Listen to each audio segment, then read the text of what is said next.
We are back now with live photos from the Palms West Funeral Home. This is in Royal Palm Beach, where you see the procession for 3 fallen deputies scheduled to begin in a matter of moments. It looks like some motorcycles are already beginning their journey to the I Think Financial Amphitheater in West Palm Beach. You can see the hearse leaving with the remains of Corporal Luis Paez, Deputy Ignacio Dan Diaz, and Deputy Ralph Butch Waller now making their way to the memorial service set to begin in less than 2 hours. And Taylor, the procession will follow the following route. So it's going to leave the Palm Beach West Funeral Home. As you see right here in our live pictures, it will head south on State Road 7, then west on Southern Boulevard over to Crestwood Boulevard, north on Crestwood Boulevard to Okeechobee, and then east on Okeechobee Boulevard over to State Road 7, and then south on State Road 7 over to the South Florida Fairgrounds, the amphitheater there, where they are expected to arrive around 10:15 this morning. In addition to this procession that you are watching with us live right now, the Sheriff's Office tells us that before this procession from the funeral home, a separate motorcycle motorcade will ride past District 9 headquarters and then head over to Seminole Pratt and then go over to the fairgrounds and, of course, District 9, where the deputies were working out of. Yeah, and at the South Florida Fairgrounds, we, of course, have several of our crews stationed there. Our Erin Guy has been out there all morning long. We saw all of the security sweeps going on there. She had mentioned just how many law enforcement officers in different departments were represented there. One from as far as New Jersey was there, making sure people had a cup of hot chocolate or a hot cup of coffee to keep them warm as they waited to go inside for this memorial service. Again, that is set to start at 11 this morning.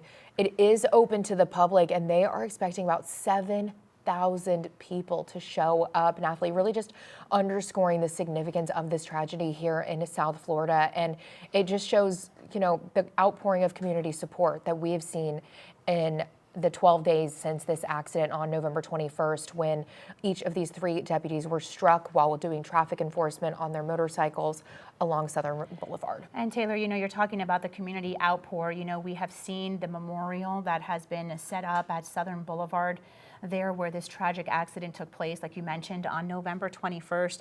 And then immediately after this crash, there were vigils around all of Palm Beach County, the Treasure Coast, for the deputies who were killed. We know around 100 people gathered along Southern Boulevard on Friday night, so the day after the accident, to pray for the Palm Beach County Sheriff deputies involved in this deadly crash. We know over in Royal Palm Beach at Morgan's Country Kitchen, there is an empty table that is still there right now, and the owner of the restaurant said she was doing that because she wanted to honor the fallen deputy. She's calling it the Angels Table, and she says no one was going to be allowed to sit at that table until the funeral took place for the deputies.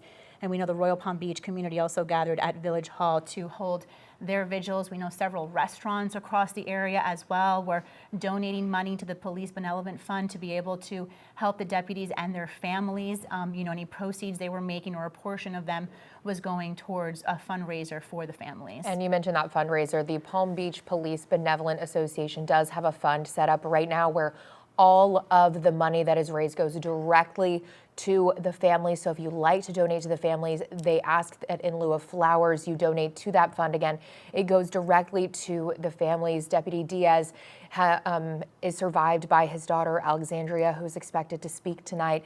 Deputy Paez is survived by his son, Cameron. And Sheriff Ralph Butch Waller, he is survived by his wife. Each of these 3 men leaving behind friends and family who are certain to miss them terribly, each of them being remembered for their decades of service to our community.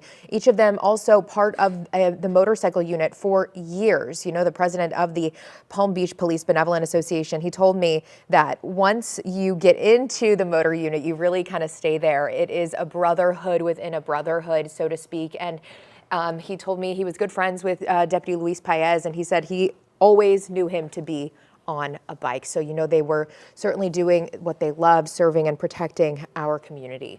If you are just joining now here at 9:30, you are taking a live look at the procession that is about to begin here from the Palms West Funeral Home for the 3 deputies that were killed nearly 2 weeks ago along Southern Boulevard while they were doing traffic enforcement, and an SUV overcompensated and hit the 3 deputies while they were there on the side of the road. Corporal Luis Baez, just 58 years old.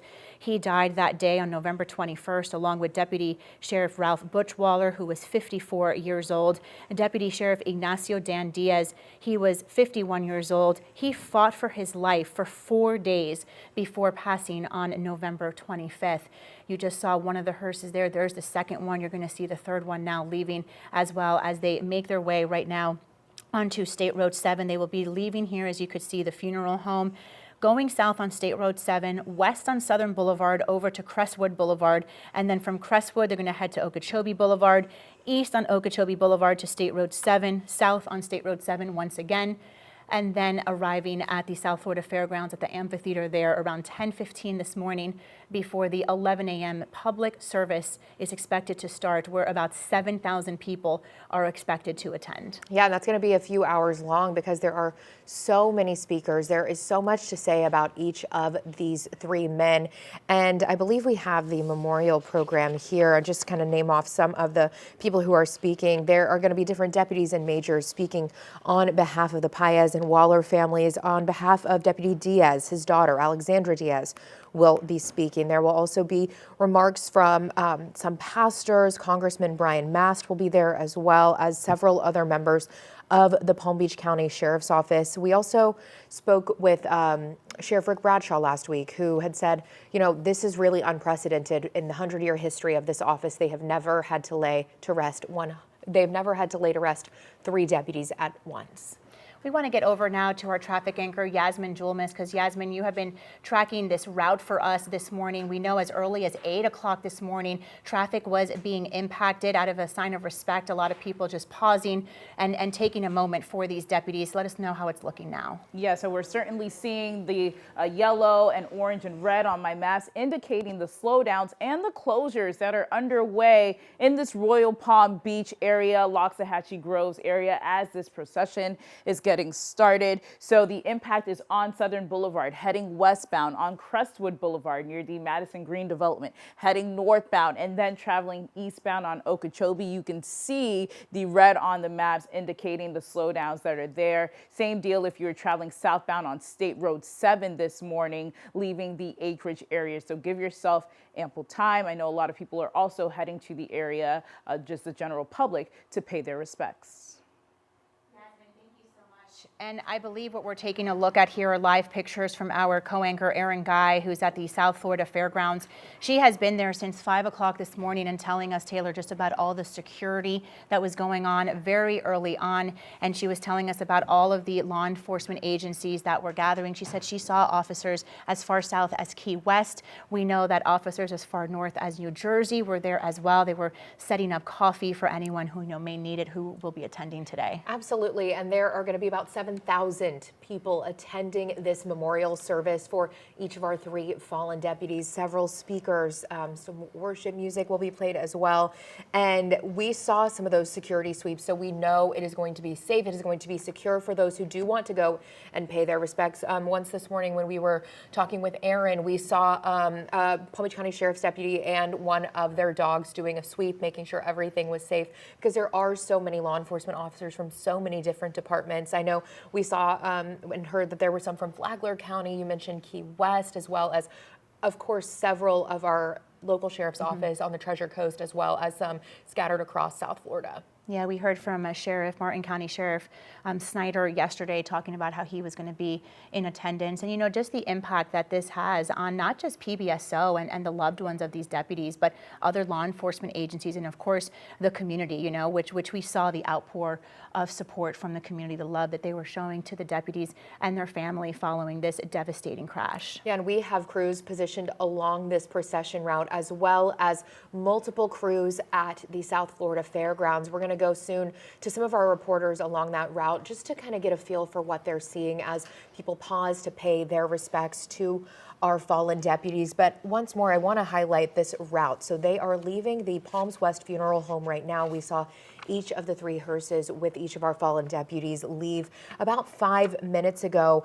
They are headed south on State Road 7, where they will then make it to Crestwood Boulevard, where they will travel to Okeechobee Boulevard, where they will then go to State Road 7 and make their way to the South Florida Fairgrounds. Again, this happening at the I Think Amphitheater, which I think it really underscores just the magnitude of the community support and outpouring of love, and this community really wrapping their arms around the law enforcement community as a whole, but also the friends and family of our fallen deputies.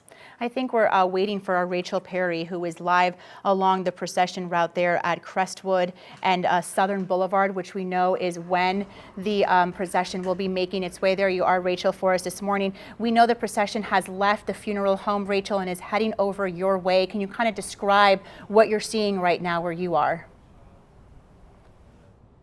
Yeah, they just closed this road a few minutes ago. We're here on the intersection of Southern and Crestwood Boulevard. You can see the state troopers have just shut it down. A few minutes ago, we did see a couple dozen motorcycles come through, and there's a few people lining this route as well. We spoke with one of them who is actually a retired police officer who got emotional speaking with us, just saying how hard this is. He's attended several other funerals for fallen deputies and fallen officers, and he says it just never gets easier. We haven't seen them coming down yet. I think we can see some people in the distance, but we're still waiting for that procession to come through.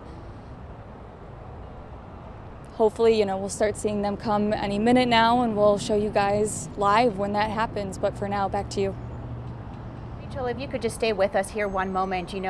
Sadly, we have covered these kind of law enforcement memorial services, funerals in the past, and many times along the procession route, we see people that just get out of their cars, they stop, they take a moment to pay their respects, perhaps maybe say a prayer for the deputies and their families. When your photographer just panned over, I did see a few people standing there on the sidewalk. Have you seen anything like that happening yet?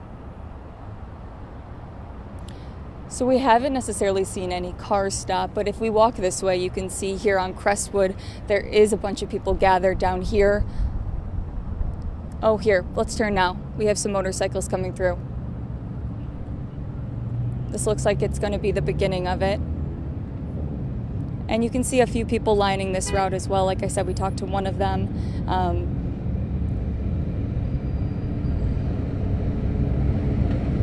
And like you guys have said too, we're expecting to see thousands of people attending this funeral, and law enforcement agencies from all across the state.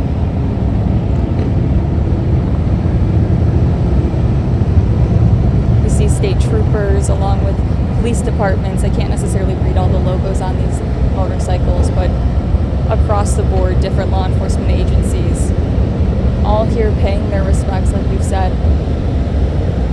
It looks as though they're going to be turning here, like we said, on Crestwood.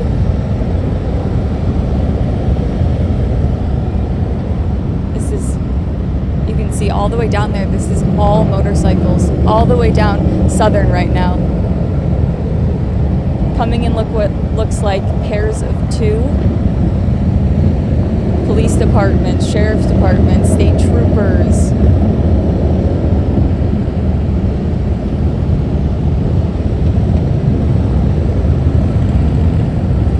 Orange County, St. Cloud Police Department.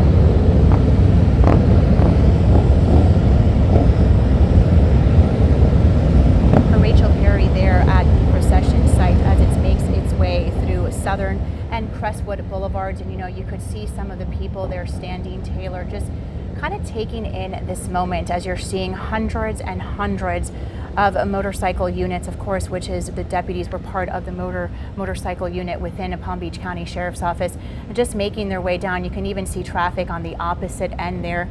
They're able to drive by, but going at just a very slow speed, kind of probably just taking in what is a very somber moment. Rachel was telling us about a group of people who were gathered where the procession will continue, and we've said that we've seen this before in the past where people are just paying their respects, Unfortunately, we've had to cover several law enforcement officer deaths, and I can say I have never seen this many motorcycles in a motorcade before. This is a true testament to just how significant this tragedy is. We're taking you now live inside the South Florida Fairgrounds at the amphitheater there, where you could see the pictures of the 3 deputies who lost their lives here about 12 days ago, nearly 2 weeks ago. So we see the picture of Corporal Luis Baez. He dedicated 36 years of his life to the Palm Beach County Sheriff's Office. The Sheriff's Office telling us that he began his career in 1988. He actually started off at the Road Patrol in District 5 as a deputy there in Belle Glade, and also at the PBIA Airport District. In 2002, Corporal Luis Baez joined the Vehicular Homicide Unit before finding his true calling, they say, as a motorcycle deputy sheriff in the motor unit. Through his 2-decade tenure in the motor unit, Baez became a cornerstone in the department, the Sheriff's Office says, patrolling Palm Beach County roads and training fellow motor deputies. His colleagues say they remember his patience, they'll always remember his kindness, his extensive knowledge, which they say helped shape the careers of so many who followed his footsteps. Corporal Luis Baez was just 58 years old. He had just turned 58 last month. He's remembered by his son Cameron and many more family members who say they will truly miss him. Yeah, he was nearing retirement as well. And our Rachel Perry, who was speaking just about how many motorcycle officers you see here, she was listing off some of the different departments in the sheriff's offices. And I think it's so important to underscore and to highlight, it does not matter what department you work for in times like this. This is really about the law enforcement community as a whole banding together. But I want to talk about Deputy Ralph Butch Waller. His photo is the one you see in the middle of the 3 portraits of each of our fallen deputies. Again, that's a live photo inside the amphitheater where they are getting set for the memorial service set to begin at 11. But Deputy Waller, he started his law enforcement career back in 1996 in Polk County. Then in 1998, he started his career in Palm Beach County at the Royal Palm Beach Police Department. That later then merged into being part of the Palm Beach County Sheriff's Office. But while he was there, he spent time as a motorcycle officer. He loved being a motorman and continued his love as a motorcycle deputy sheriff. He was assigned to District 9 in Royal Palm Beach for more than 26 years, known for his infectious smile, helping those in need, and a friend to everyone. He is survived by his wife Denise, his father Ralph Sr., his sister, family, and friends. The procession now will be heading towards Crestwood Boulevard and Okeechobee Boulevard, leaving Crestwood Boulevard onto Okeechobee. The third photo that you were seeing there inside the South Florida Fairgrounds is Deputy Ignacio Dan Diaz. He began his law enforcement career in 1996 with the Palm Springs Police Department. He served as a dual certified police officer and firefighter and became the department's first motorcycle officer. In 2004, he joined the Palm Beach County Sheriff's Office, working as a deputy sheriff in various districts before transferring to the DUI unit in 2008. That's where he earned several awards. About 6 years later, in 2014, he joined the PBSO motor unit, and they say he was just known for just his dedication and his skill as a motorcycle deputy. His loved ones say they will remember his laugh, his kindness, and dedication to helping others. He is survived by his daughter, Alexandria, who we are expected to hear from later on this morning at that memorial service. He's also survived by his mother, his sisters, and family, and they say that he will be truly missed. And Aaron, I want to go to you. You are outside of the amphitheater. We're taking a look at your shot here at the top left corner box of your screen. That is what we are seeing. And then the box below that is, again, inside the amphitheater. Can you kind of tell us a little bit, Aaron, set the scene for us? What are you seeing? We see some folks lining the street with American flags. Yeah, that's the Patriot Guard, very well known to attend memorial services just like this. It's really sombering to see. They're standing respectfully, the flags waving in the wind. It's actually a very beautiful day here. And to think of the sadness and the emotions that are going to be coming here as we see the remains of those 3 deputies coming through this area. Just to set the scene more, this right here, we're at the South Florida Fairgrounds, the Expo Center, Gate 12, and this is where the fallen and the family of the fallen will be entering here to go into the memorial service. If we can pan over, you can see huge American flags that are draped that they will drive under a little bit further down. I'm not sure if you can see it, but the mounted units, so the police officers in the mounted unit, their horses are lined up, preparing to honor those deputies as they come in here. Right now, we have just seen a flow of traffic for the last hour. Let me tell you, I was talking to some deputies here on scene, and I asked them, how far away have you seen some law enforcement? And they said California Highway Patrol is supposed to be here today. We've seen as far south as Key West this morning, in New Jersey, Police Benevolence. They were there to set up, and you had mentioned having coffee and hot chocolate, just beverages, anything, snacks for so many people who are part of making this memorial service happen, to make it be a respectful day of honoring and remembering the sacrifice and service. It really is sobering, and the emotions are really starting to come over us out here just as we are seeing these flags that have staff, and the car after SUV, after car, after truck, after motorcycle just pouring into this parking lot. You know, when you hear 7,000 people expected to be here, that sounds like a lot of people, and I don't think it's an underestimate, quite frankly. I mean, the amount of law enforcement here today, all to pay their respects, the parking lot filling up very, very quickly. It's going to be a very emotional day as we prepare for this memorial, which should start at 11 o'clock. Again, as soon as we see that motorcade, that procession turn right here in front of these main gates, we'll be showing it to you live, taking a moment of silence to be respectful as the fallen and the fallen's family make their way into this memorial service to pay their respects. Nathalie and Taylor? Just a couple of moments ago, we did see the hearses carrying the remains of our 3 fallen deputies turning on to Crestwood Boulevard, rather. And I want to highlight the bottom left box of your screen, if you are following along with us. That is from our crew that is stationed at Okeechobee and Central. So this motorcade, it is long. This procession is full of thousands of deputies, motormen. You see the mounted officers there in the top left. That camera shot is outside of the amphitheater, where that memorial service will take place in about an hour.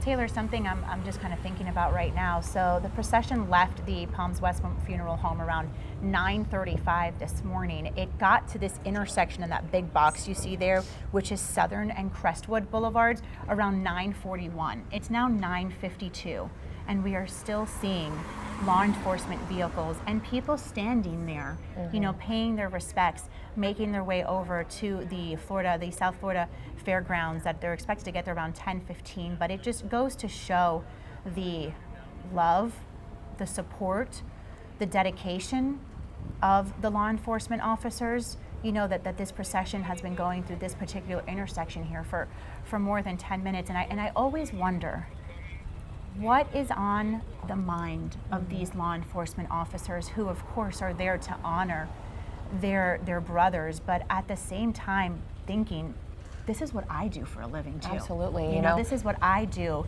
And, you know, I could have been in a situation like this. And I think of the families as well. Of course, the families of the fallen deputies, we are keeping them in our thoughts and prayers. But I think about the families of just law enforcement officers in general, and what kind of goes through their mind on a day like today. Absolutely. And each of these deputies, of course, was part of a motorcycle unit. At the beginning of this procession, we saw hundreds of motorcycles. Hundreds. And I think it really does underscore just how important being a motorman was to each of our 3 fallen deputies. And to see that show of support was incredible. And in times like this, it doesn't matter what department is listed on the badge of someone in law enforcement. Everyone really does come together. Erin mentioned that she was hearing there are law enforcement officers from as far away as California, from New Jersey, and of course, countless departments here in Florida, from Key West, from Flagler County. Really just an incomprehensible show of support. And up in the top left corner, that is the Patriot Guard. They are right outside of the amphitheater where that motorcade will be making its way as we speak. Again, they left the Palms West Funeral Home about 20 minutes ago now. And the bottom left box of your screen, that is the intersection of Okeechobee Boulevard and Central. So there you can see the remains of one of our fallen deputies. Nathalie, I'm sure you had the same reaction when we saw the caskets with the flags laid over them being loaded into these hearses, just to know that these are members of our law enforcement community who made the ultimate sacrifice, and it's really moving to see how the community has come together in this time for their families. And Taylor, it wasn't just one casket with the American flag draped over it. We were talking about 3 caskets with the American flags draped over them. I mean, whenever this happens to one person, it is a somber and sad day, but we are talking about 3 lives here. We're talking about 3 deputies, 3 families impacted, 3 people at PBSO, the PBSO community impacted by all of this. It really was something to see those 3 hearse vehicles making their way down State Road 7 there, not just one, but 3 of them. And this is a difficult circumstance at any time of the year, but the fact that this accident happened exactly 1 week before Thanksgiving, I don't think that can be said enough, that the holidays for PBSO look a lot different this year. And I think that's another thing that we need to keep in mind as we all continue after today, when this isn't something that might be top of mind for you if you're watching this at home, to remember that this holiday season is going to look a lot different for each 3 of these families, for PBSO, for law enforcement as a whole. Again, this is the procession for Corporal Luis Paez, who at 58 years old, alongside his co-workers and his brothers in blue, Deputy Sheriff Ralph Butchwaller at 54 and Deputy Sheriff Ignacio Dan Diaz at 51, lost their lives on November 21st in that horrific accident. Of course, Sheriff Diaz did survive for 4 days after that accident before he died of his injuries at the hospital. If you are just joining us, we are in continuous coverage right now of the procession for the 3 Palm Beach County Sheriff deputies who lost their lives 12 days ago. Deputy Ignacio Dan Diaz losing his life 4 days after this tragic accident on November 21st. They are on their way right now to the South Florida Fairgrounds, where we are expecting about 7,000 people to attend the memorial service for the 3 fallen deputies. And we are also expecting to hear from law enforcement, from lawmakers, and from family of the fallen deputies. All of that will be starting at 11 o'clock, and we, of course, will bring that to you live here on WPBF at 25. The funeral procession is expected to arrive at the South Florida Fairgrounds at 10:15 this morning. It left the Palms West Funeral Home around 9:35, and again is making its way over now to the fairgrounds. And Nathalie, you had mentioned just how long this procession was taking because the sheer volume of law enforcement that is part of this procession. I wouldn't be surprised if it does take a little bit longer for them to get all the way to the amphitheater. Right here, this is a live look at the procession at Okeechobee Boulevard and Central. They will then make their way to State Road 7, to Wiseman Way, of course, leading them to the amphitheater where 7,000 people are expected to pay their respects today. We saw them getting everything set up inside with portraits of each of our 3 fallen deputies on stage. Hundreds of motorcycles part of this motorcade, and hundreds of different law enforcement agencies represented as well. And we want to take it actually live inside now the South Florida Fairgrounds there at the amphitheater, where again thousands of people will be gathering for the memorial service, expected to start in about 1 hour. Terry Parker and our Felicia Rodriguez, we saw the pictures of the deputies up there on the stage. We've been following this funeral procession, and Taylor and I were both saying that it is such a moment to be able to see not just one casket with that American flag draped over, but we're seeing 3 caskets with the American flag draped over. It's a very sad day when this happens to one person, but we're talking about 3 deputies. Ladies, it has been an emotional few weeks for the Palm Beach County Sheriff's Office family when you talk to any of these deputies who are here today or their families, they will tell you it has certainly been an emotional time for them, especially with the holiday in the middle of all of this. Oh my gosh. And especially with the tragedy of all three of them being struck and then two killed almost instantly, but then the lingering hope that Dan Diaz would survive, and the outpouring of grief that we saw at the hospital and people rooting for him all over the country. And then the tragic news that he also would be part of this very, very somber and sad funeral memorial today. Just a few minutes ago, Aaron mentioned that the parking lot was filling up. I can tell you the seats in here are quickly filling up. We arrived at 8 o'clock this morning, and we can tell you people were already getting through the gate. It's now 10 o'clock in the morning, and seats are quickly filling up. The service is expected to begin at 11 o'clock in the morning, and I know you've been following along with the procession. We've seen Sheriff Rick Bradshaw on stage as they make their final preparations for this memorial service, and Terry and I were able to confirm that Governor Ron DeSantis is expected to be here. We don't know yet if he's going to speak. He's not listed on the program. Senator Rick Scott is also expected to be here.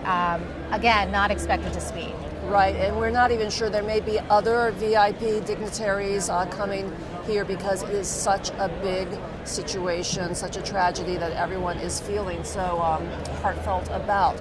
But there are probably, 1,000 people here at least already. Right. Most of them, I would say, are law enforcement who are filling the seats behind us. We've seen departments from all across Florida, even from out of state. We saw people coming from New Jersey, to Chicago, did you say? Chicago. So it's filling up with everyone in their uniforms, everyone with a show of unity. And then you can't see it, but behind us here on the lawn, the seats there are filling up with a lot of civilians and also more law enforcement. Right, and as we said, the service is open, the memorial is open to the public, but you look around and all you see are law enforcement everywhere you look. A lot of law enforcement from South Florida. I saw officers from Coral Gables and Miami, Boca Raton as well. So there is a large number of police presence from all over the state of Florida here today. And we were told, and I thought y'all mentioned this as well, that hundreds of these motormen are coming from across the country because they are their own special fraternity, if you will, sorority. Brotherhood. Yes, a brotherhood.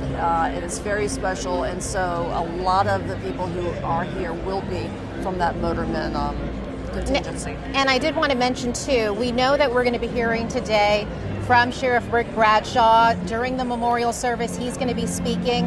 Pastor Tom Mullins, very well known in the community. He's with Christ Fellowship Church. He's going to be giving the invocation today.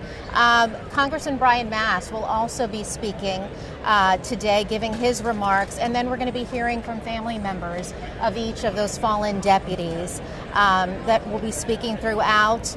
We're expecting this service to last close to 3 hours long. And it's based on the program, it's going to be a very heart-wrenching service because there's going to be not only the typical hymns and the eulogy and the remembrance, but then when you add in, and Felicia and I have been, unfortunately, to so many of these law enforcement funerals, there's barely a dry eye in the house when they get to the end and they do all of the military, the flyover, the flag procession. I think Sheriff Bradshaw is going to be giving the folded flags to the family members and playing of the taps, and then the final, when they say your end of watch is here. Right. It's really hard to take, but it's what these three deserve, and all law enforcement deserve, especially when you're killed in the line of duty. Their final farewell, absolutely. So we will be here through it all. We've had so many law enforcement officers and retired law enforcement officers coming up to us and just thanking us for being here and for covering this service for the community as well. There's large media presence here as well from all over the state. So a big crowd here today for sure, guys.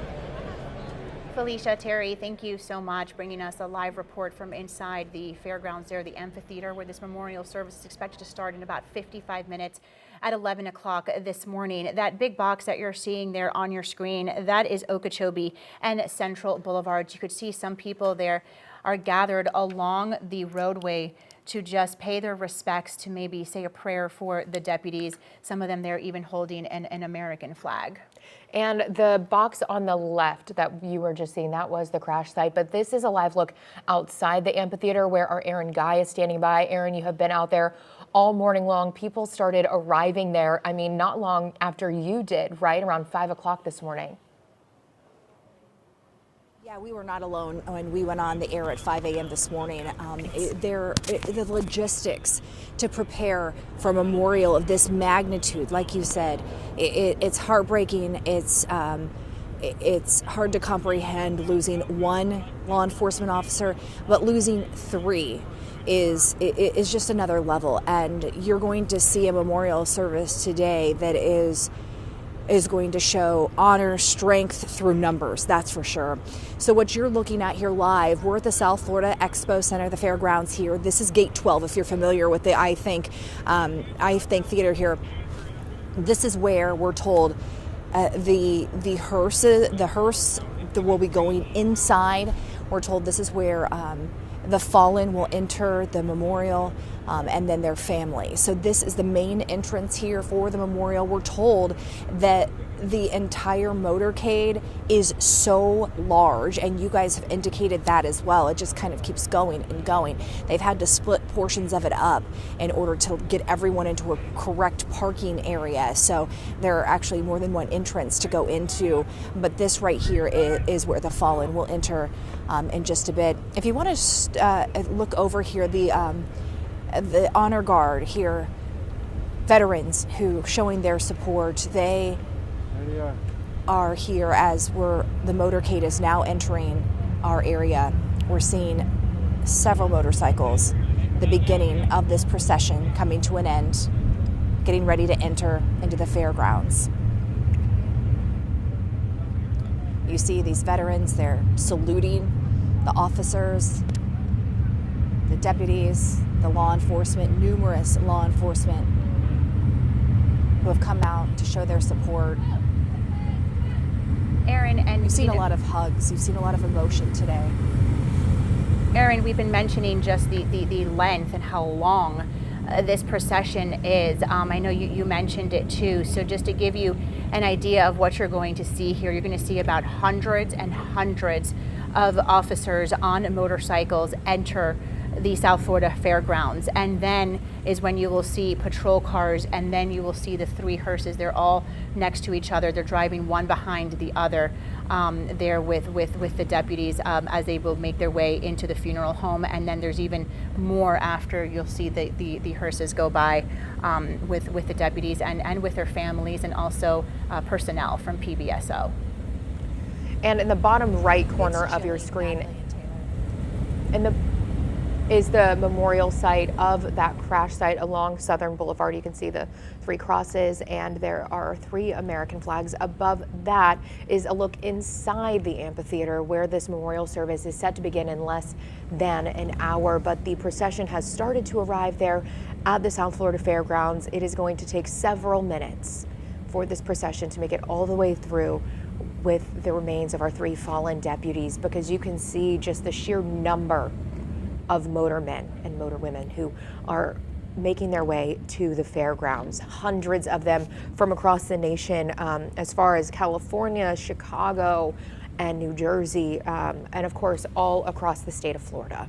And the procession left the Palms West Funeral Home around 9:35 this morning, and then it's made its way onto Southern Boulevard and Crestwood Boulevard, and that's where our reporter Rachel Perry was. And Taylor, we were just mentioning of just how long we saw law enforcement making their way through that intersection. They got there around 9:41, and I want to say it was close to 9:55 when we saw the last car in that procession make its way through there.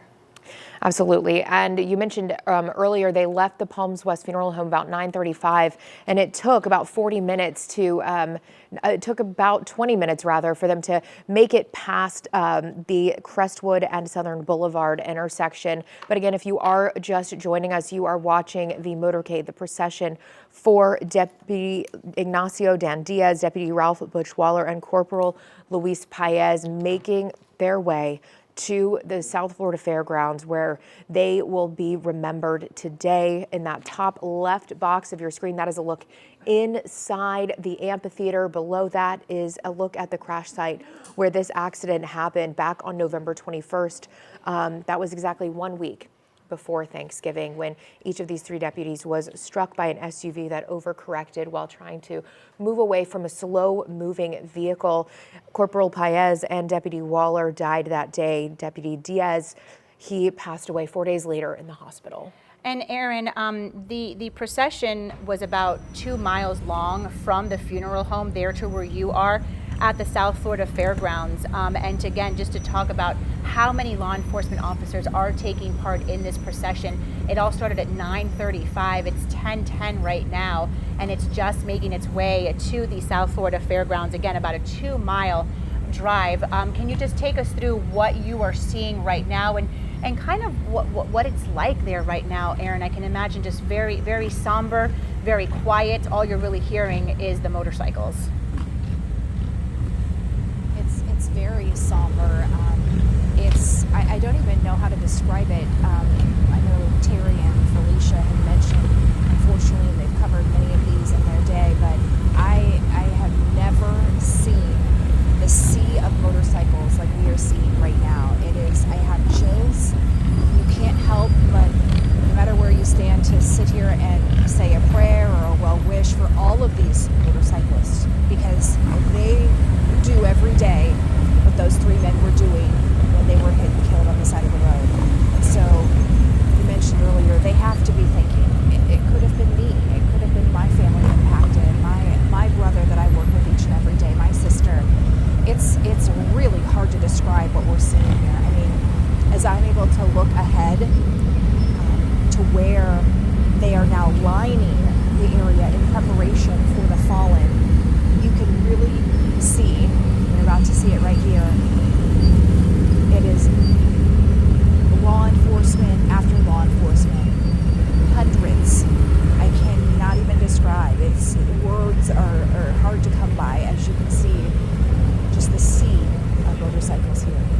And like you said, all you're hearing is the rumbling of their engines, and yeah, it's very sombering, it's very emotional, it's very sad. So you're seeing them right now, they're all getting off their bikes to salute and show their respects as we're now waiting for the fallen to enter in here.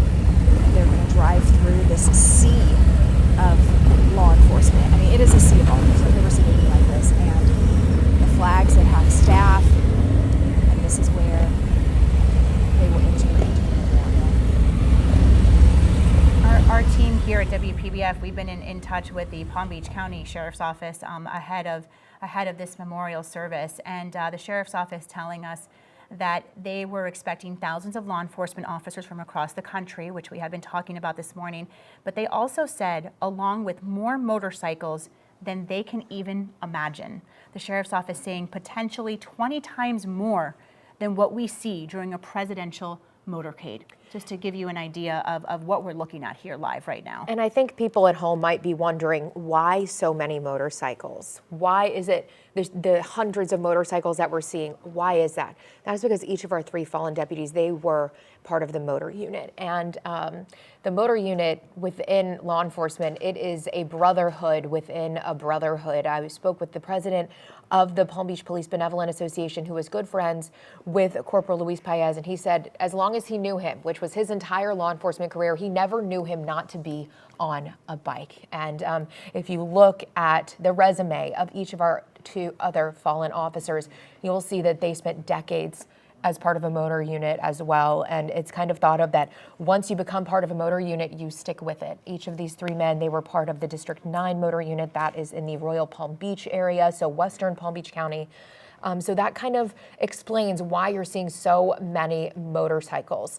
showing their support. So many motor officers showing their support for our 3 fallen deputies here, each of them motormen, each of them being a motorcycle deputy was important to them. It was part of their identity as a law enforcement officer. It is something they did for decades, and it is something for which they paid the ultimate sacrifice. And we've been hearing from the sheriff's office, and they said that Corporal Luis Paez, just speaking about the kind of person he was, Taylor, loved ones saying that he's going to be remembered for his patience, his kindness, and his extensive knowledge, which the sheriff's office says helped shape the careers of many who followed in his footsteps. Deputy Ignacio Dan Diaz, family member, says they're going to remember him for his laugh, his kindness, and his dedication to helping others. Deputy Ralph Butch Waller, family members say he was going to be remembered for his infectious smile, helping all those in need, and being a friend to everyone. And I think that just goes to show the kind of men that these 3 deputies were, that you're seeing this outpour of support, not only from the law enforcement community, but from members of our community, from people outside of the state, all across the country. Absolutely. And this South Florida and Palm Beach County specifically, this is a community that really does wrap its arms around our law enforcement officers. And in times like this, it's incredibly, incredibly important. You see here, this is right outside the amphitheater. There are now some fire trucks making their way through, as it looks like we might have ended the motorcycle portion of the procession. This means we are getting closer to the remains of Corporal Paez, Deputy Diaz, and Deputy Waller making it to the fairgrounds. And I know we've said it a couple of times this morning, but if you're just joining us and you haven't seen that image yet, of the 3 hearses there, one right behind the other. We said it's a very sad day when it happens to one person, but we're talking about 3 deputies here. And when we saw the caskets at the funeral home being put into the hearse with the American flag draped over it, it wasn't just 1, it wasn't just 2, it was 3. And we're going to see that now as the hearses start to make their way there into the South Florida Fairgrounds. So I want to say it was probably close to 10 minutes of motorcycles making their way into the fairgrounds there. Again, just showing just how many people are coming together to honor the deputies. You're taking a live look here as the procession makes its way into the South Florida Fairgrounds before that memorial, which is expected at 11 o'clock this morning at the amphitheater. In the top corner of your screen, that is the crash site, a memorial there for the fallen deputies. Corporal Luis Paez and Deputy Ralph Butch Waller, they died that day on November 21st. Deputy Ignacio Dan Diaz, he fought for 4 days after that crash happened, but sadly did not make it. And Nathalie, that accident was 12 days ago now, so it's been a very difficult 2 weeks for the law enforcement community here in South Florida. But something else that needs to be mentioned is that accident happened 1 week before families gathered around their Thanksgiving tables with their friends to give thanks for their health, for whatever it is they were grateful for. The tables for these 3 deputies, they looked a lot different this year. And this would have been horrible and tragic at any time of year, but given that we're right around the holidays and this happened 1 week before Thanksgiving, it's extremely important that we continue to wrap our arms around the law enforcement community and the families of these 3 deputies and their remains. Now we are seeing the hearse making their way now into the amphitheater. Let's get over to our Aaron Guy, who is live right there, bringing us these live pictures. Aaron, as the 3 hearses there are making their way now into the South Florida Fairgrounds.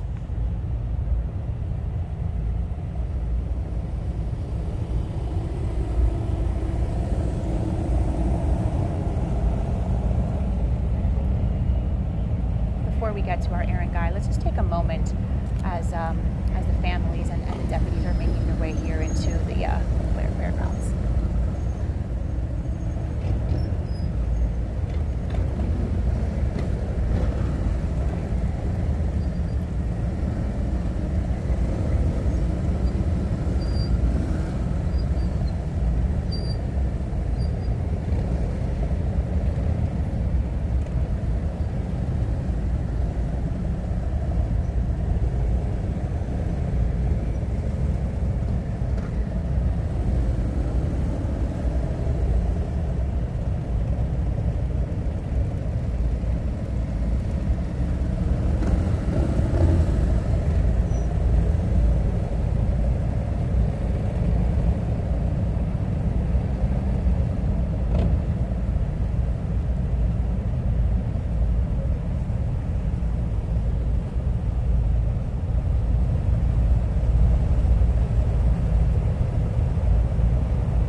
Good morning. If you are just joining us, I'm Nathalie Pozo, joined by Tiffany Kenny. You have been watching the funeral procession of the 3 Palm Beach County deputies who were killed more than a week ago on Southern Boulevard after an SUV overcorrected and hit the 3 deputies who were on the side of the road.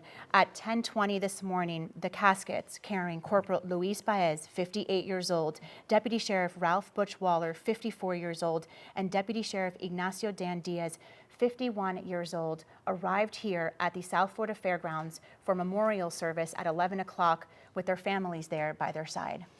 It has been such a powerful show of unity as we have watched and as you all have been reporting throughout the morning, seeing that the line, the procession, which stretched for miles of all the law enforcement officers from around the state. We understand that some are coming as far away as Maryland to show their respect to the 3 fallen deputies and their families who are here in attendance today. It has been a heavy-hearted community for the past 2 weeks, almost 2 weeks, as our community has come to grips with the loss of not 1, not 2, but 3 Palm Beach County Sheriff deputies who were doing their job of serving and protecting our community and who lost their lives in the line of duty. It is a somber day, not only for the law enforcement community, but really our community as a whole, because we know the sacrifices that these men and women make every day, the sacrifices their families make. And so to see this show of unity today has been something very touching, and to know that everyone, our hearts, our prayers are with the law enforcement community today. Nathalie. And Tiffany, the caskets and the hearses left the Palms West Funeral Home at 9:35 this morning, less than 2 miles away from the South Florida Fairgrounds, and the procession arriving there at 10:20 this morning. It just goes to show the hundreds and hundreds of law enforcement officers, especially the motorcycle officers who were taking part in what is a very, very sad day honoring the 3 deputies who were killed. Yeah, and we've heard it over and over again, how being a part of the motorcycle unit is really a brotherhood. I think Taylor said it earlier, and she said it well. It's a brotherhood within a brotherhood, that they work very closely together in tandem. It is a very dangerous job, and they are a very close-knit community within the Palm Beach County Sheriff's Office. So what we're seeing with all of the motorcycle officers from around the state, they are here to say, we are with you. We understand the risk and the danger of this job. It could have been one of us. We are here to support you. There's a quote that we often hear during times like this. It is, "To serve and protect was their oath. To honor them is our duty." And that is what we are seeing on display today as hundreds and hundreds of people come out to pay their respects. So right now we will be taking some live pictures inside the South Florida Fairgrounds, inside the amphitheater there, where we will likely be seeing the caskets draped with the American flag. The 3 caskets of the deputies with that American flag draped over make their way inside the amphitheater. Our Felicia Rodriguez and Terry Parker, they are inside. They were just describing how the seats were just filling up very, very quickly. They got there at 8 o'clock this morning, and Felicia was telling us that there were already people inside just wanting to pay tribute, wanting to honor these 3 men who sadly lost their lives. And we saw just a close-up shot there of the badge. We'll see either a thin blue line or a black line over the badge as a sign of remembrance for the deputies. Most law enforcement officers who are there today will be wearing that across their badge. We do know, you mentioned inside the service, Nathalie, and we do know there will be several dignitaries in attendance. We understand that President-elect Donald Trump left Mar-a-Lago a short time ago. It is expected that he will be there. We also understand Governor Ron DeSantis, Senator Rick Scott. We will hear from U.S. Representative Brian Mast. He is on the program to speak today, as is Pastor Tom Mullins, who is a part of Christ Fellowship Church, a well-known pastor in our area. He will be giving the invocation. And we'll also hear from Major Paul Verachta and Corporal Thomas Daig. And leading the service with the opening remarks from the Palm Beach County Sheriff's Office will be Major Ron Matino. We're also going to be hearing from Sheriff Rick Bradshaw as well throughout the memorial service. You're taking a live look inside right now. You could see the 3 pictures of the deputies up there on the stage. Everyone is standing, possibly maybe waiting for the arrival of the caskets, who will be making their way in there shortly. Tiffany, you mentioned some of the people we were going to be hearing from. We're also going to be hearing from loved ones of the deputies, including the daughter of Deputy Ignacio Dan Diaz. We're expecting her to speak on behalf of her family, on behalf of her father, sharing perhaps some just memories and beautiful words about her father. We're also going to be hearing from loved ones of the other 2 deputies as well. And you're seeing here the photographs of each of the deputies. On the left there, that is 58-year-old Corporal Luis Paez. He had dedicated 36 years of his life to the Palm Beach County Sheriff's Office, and he was getting very close to retirement, but he started his career all the way back in January of 1988, starting in the Belle Glade District 5 office, also at the Palm Beach International Airport. And then in 2002, he joined the Vehicular Homicide Unit before finding his place as a motorcycle deputy sheriff in the motor unit. And then you see in the middle, that's Deputy Ralph Butch Waller, Nathalie. And Deputy Sheriff Ralph Butch Waller, he started his law enforcement career when he graduated the Law Enforcement Academy in Polk County. That was in 1996. And then in 1998, he began his career in Palm Beach County as a member of the Royal Palm Beach Police Department.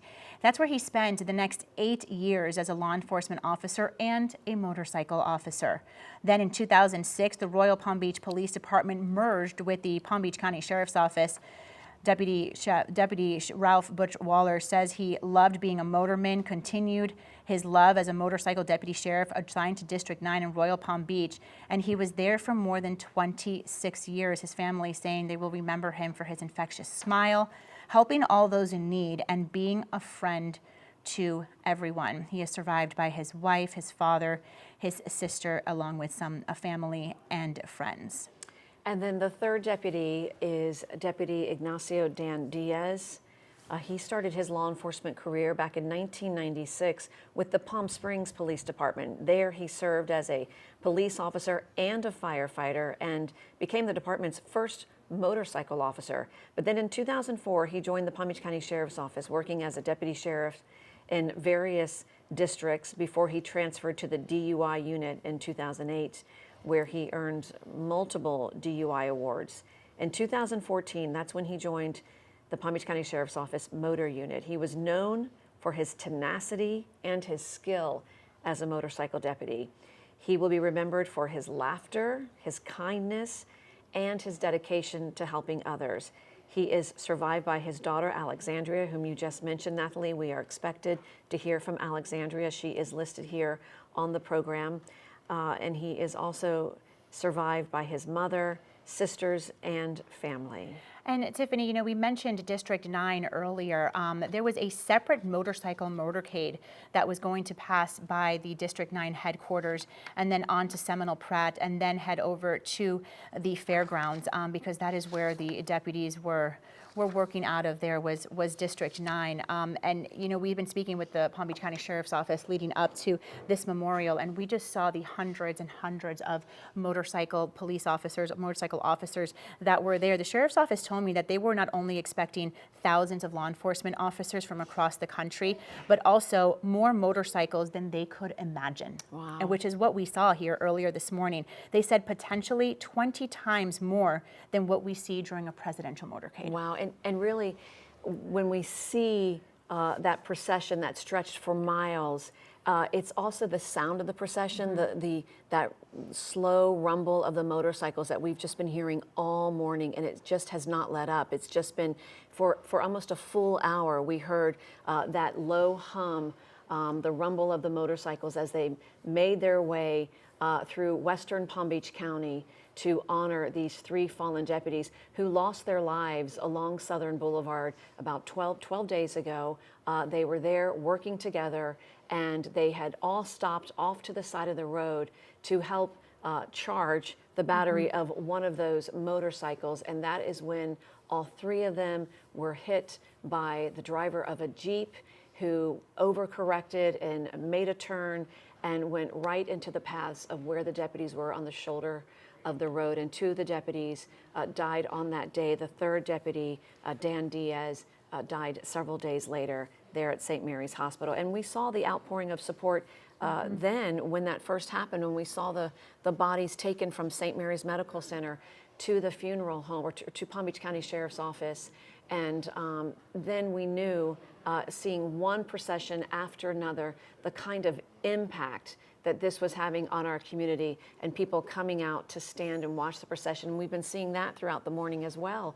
People who didn't even know these deputies, but they know the sacrifice, they know the service, they know the dedication and the respect. And so they're just doing what they can to step outside, take a moment, and watch as that procession moved through. Tiffany, you're taking a live look here again inside the amphitheater. In the top corner there, that is Southern Boulevard. That is a memorial that has been set up for the 3 deputies. You could see 3 American flags flying there in the distance. And then the other shot that we had that's moving just a bit there, that is right outside the fairgrounds as the procession was making its way there. We're being told now that they spotted some deputies that were from Virginia.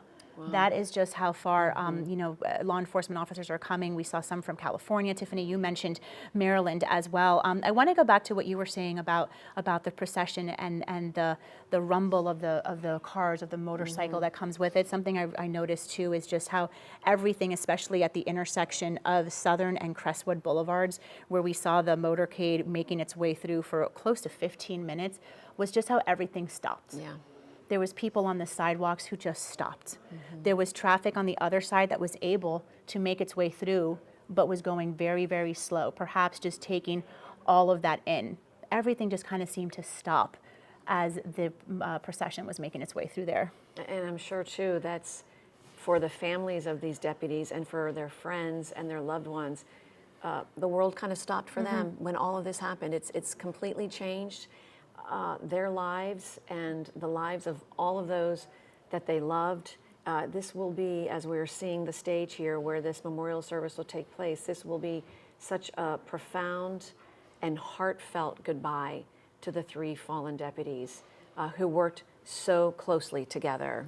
We want to go out to our Erin Guy. She is right outside the amphitheater there. Erin, you were there as that procession was making its way through. It was a very moving moment. I think we all just wanted to stop and just watch as it was happening. It was so moving, and we've unfortunately had to witness many of these before. I've never seen so many motorcycles, honestly, in my life. It was moving, it was touching, it was emotional, and it just shows, as you said, the brother and sisterhood that is here. I'm joined here live. I want to get some perspective here. The Patriot Guard, this is Herman and Mike.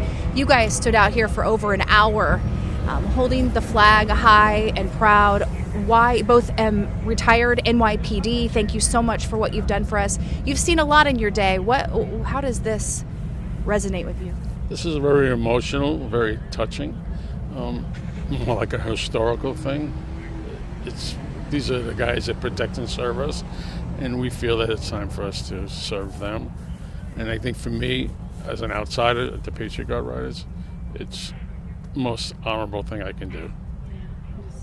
You feel like it's just something you can do when oftentimes you do feel a little helpless. Correct, absolutely. I mean, you need to support these guys, and these are family members, like I tell everybody. These are people that walk out of their homes every day like the rest of us, right? They kiss their wives goodbye, or mothers, or sons, or whatever, and then they don't come home. And it's a really tough time. We're in the middle of the holiday season and everything. Totally sad. Mike, do you ever sit here and reflect and think, wow, I did that. I walked out of my house every single day of my career, and you wonder, is it just going to be a normal day, and is there ever a normal day? I'm glad you said that. There are no normal days, and being up in New York, I had my share of funerals just like this, and we are out here to show respect for guys. I mean, I'm retired 22 years now, and I feel like I'm not retired, and unfortunately, we lost 3 good men that we dealt with in the work that we do with the Patriot Guard. They provided escorts for us. They kept us safe. And to see something as tragic as this, it really makes us sick. And that's why we're out here, for the families. hits home. It hits home, right? Very emotional, very emotional. I cry a lot for these guys, these family members. It's a tough thing, right? And you put yourself in their places, right? How we're proud to be here and proud to do the support. Very honorable of you. Very honorable of you. Thank you so much. Thank you for all you've done for our country. Thank you for serving. We appreciate Thanks for it. being out here for Thanks for being out here for spreading the word.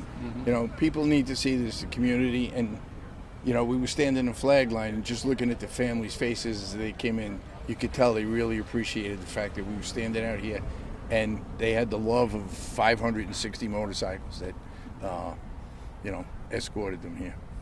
It's a great thing, you know, you so bring much. America together, you know, right? Thank you, gentlemen. Thank really you. appreciate it. You know, we had a closer look at some of the motorcycles in that procession. I saw Texas, I saw California, I saw Indianapolis, Indiana. It is just, it gives you chills to see that. I think Terry Parker described it as a kind of a fraternity or brotherhood within a brotherhood. It's just absolutely. It's heartwarming, and as those families were traveling through, you hope that the support that you hope they felt the support and a little bit of comfort as they're heading into some rough days and months ahead. I'll send it back to you guys. Aaron, thank you so much. You know, Tiffany, one of the things we were talking about is you see all the law enforcement officers who are on that procession, and we want to bring in our Terry Parker and Felicia Rodriguez inside the amphitheater. And you know that they're there and they're proud to be there. They're proud to pay tribute. They're proud to honor their fellow brothers.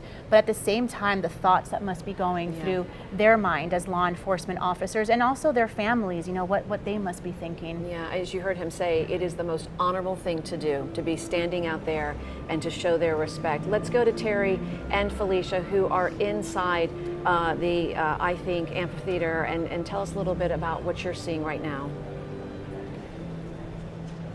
Well, you guys, I think Aaron probably had the best view being right outside. I can tell you, you could hear a pin drop here inside here, though, inside the amphitheater, because all of a sudden everybody got very quiet and everybody was standing and looking towards the doors.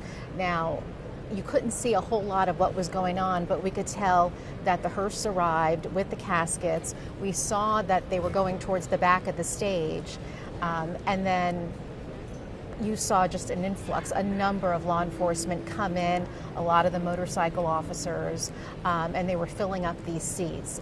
And throughout that all, it was extremely quiet in here. So much respect. And when it first started, I saw everyone stand up behind us. And then these empty seats, as you can see, even behind us now, more and more law enforcement are coming. They were in the procession. They were waiting to come until this point. We just heard that the ceremony will start in 30 minutes, but right now people are still getting seated. And Felicia, I would say there are thousands of people here. Absolutely, with the majority of them being law enforcement from all over the state of Florida.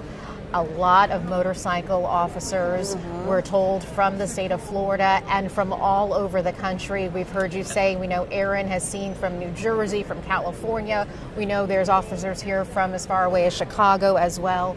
We've learned that Governor Ron DeSantis is expected to be here, Senator Rick Scott, as well as some other dignitaries. Right, and we're not exactly sure who might show up, but there are some clues happening here that some very important people may be coming very shortly. Exactly. Today's memorial is open to the public, as Aaron was talking to some people who just came to pay their respects to fellow law enforcement, people who put their lives on the line every day for us. And I was just telling you, I can't remember having a memorial for 3 law enforcement officers like this ever. We've seen tragedies where there were 2, but 3, that's what just makes it so tragic and memorable.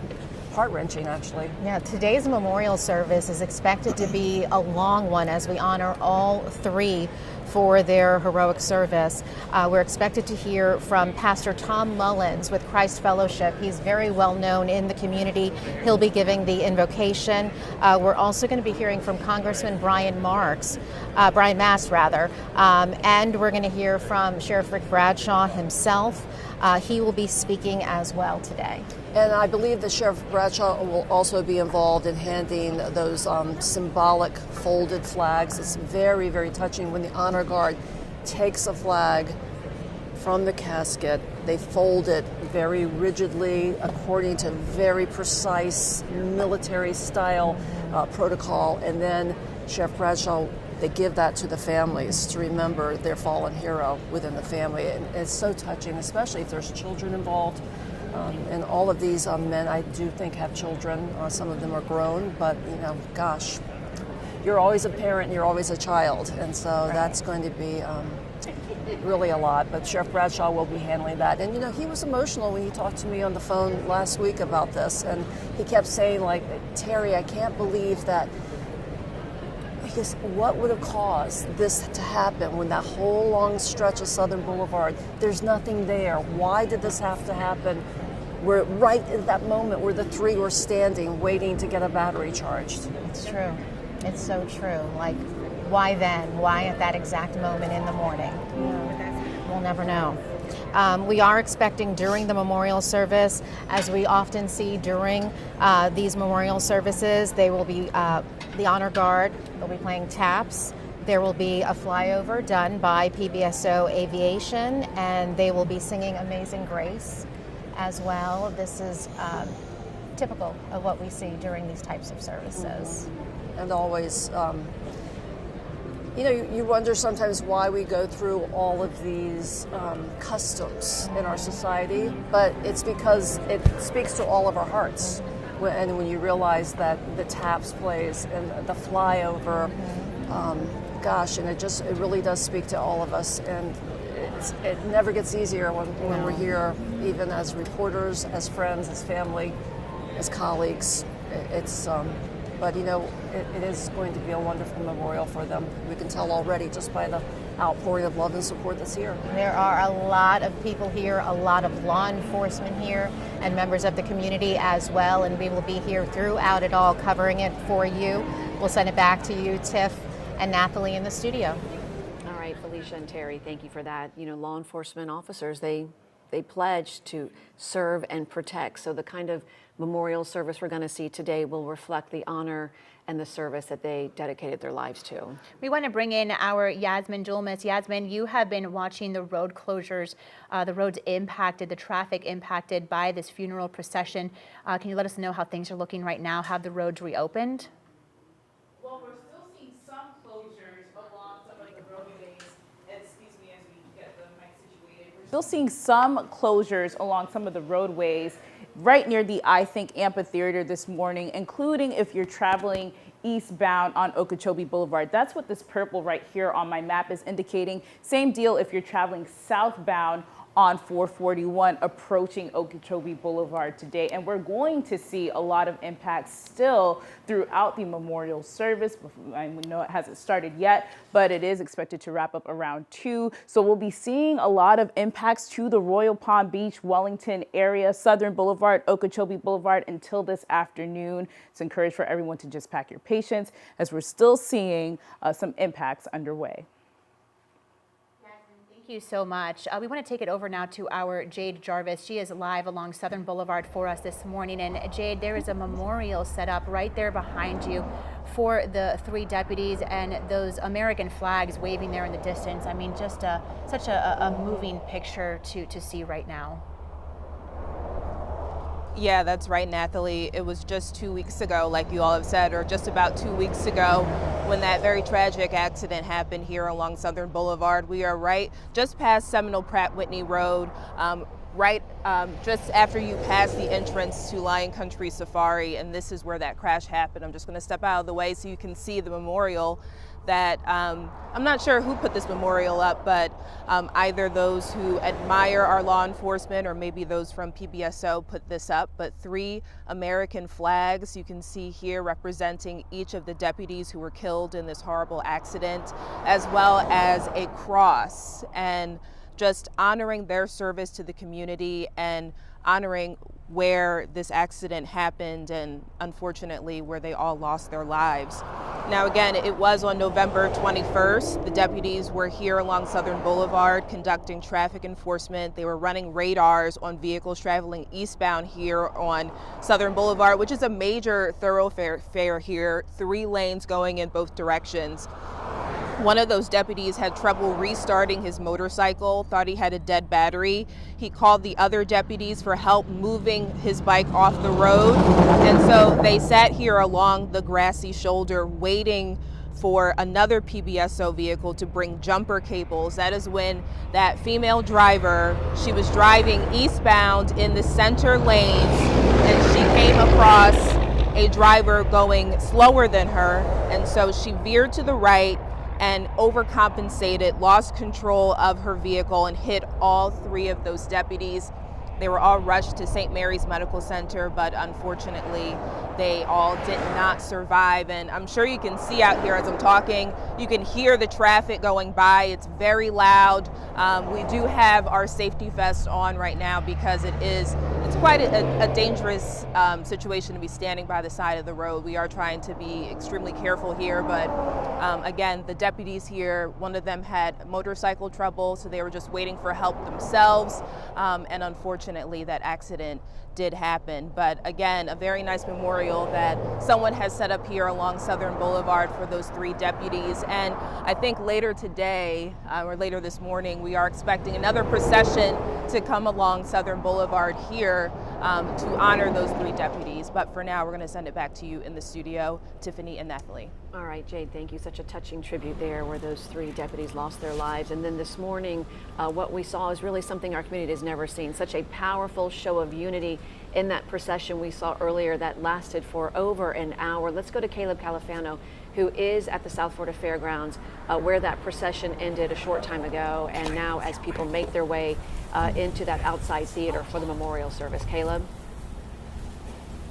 Tiffany, it is a bit quieter now. It looks like most of the officers and other people have made their way inside the memorial at this point. But as you were saying, Yes. It really was a surreal event to just see the large amount of officers. I hear over 500 make their way into the memorial here. You can see this road was just absolutely filled with every motorcycle you can imagine. Actually, I'm going to step out of the way just to show you. You can still see a large line of them. This is just a portion of the motorcycles we saw. And Aaron was talking about how she saw just a number of different agencies from across not just the state of Florida, but across the country as well. I saw Broward County, I saw Key West, I saw Orlando, Jacksonville, pretty much everywhere in Florida that has a police agency or law enforcement agency had someone here. But it wasn't just that.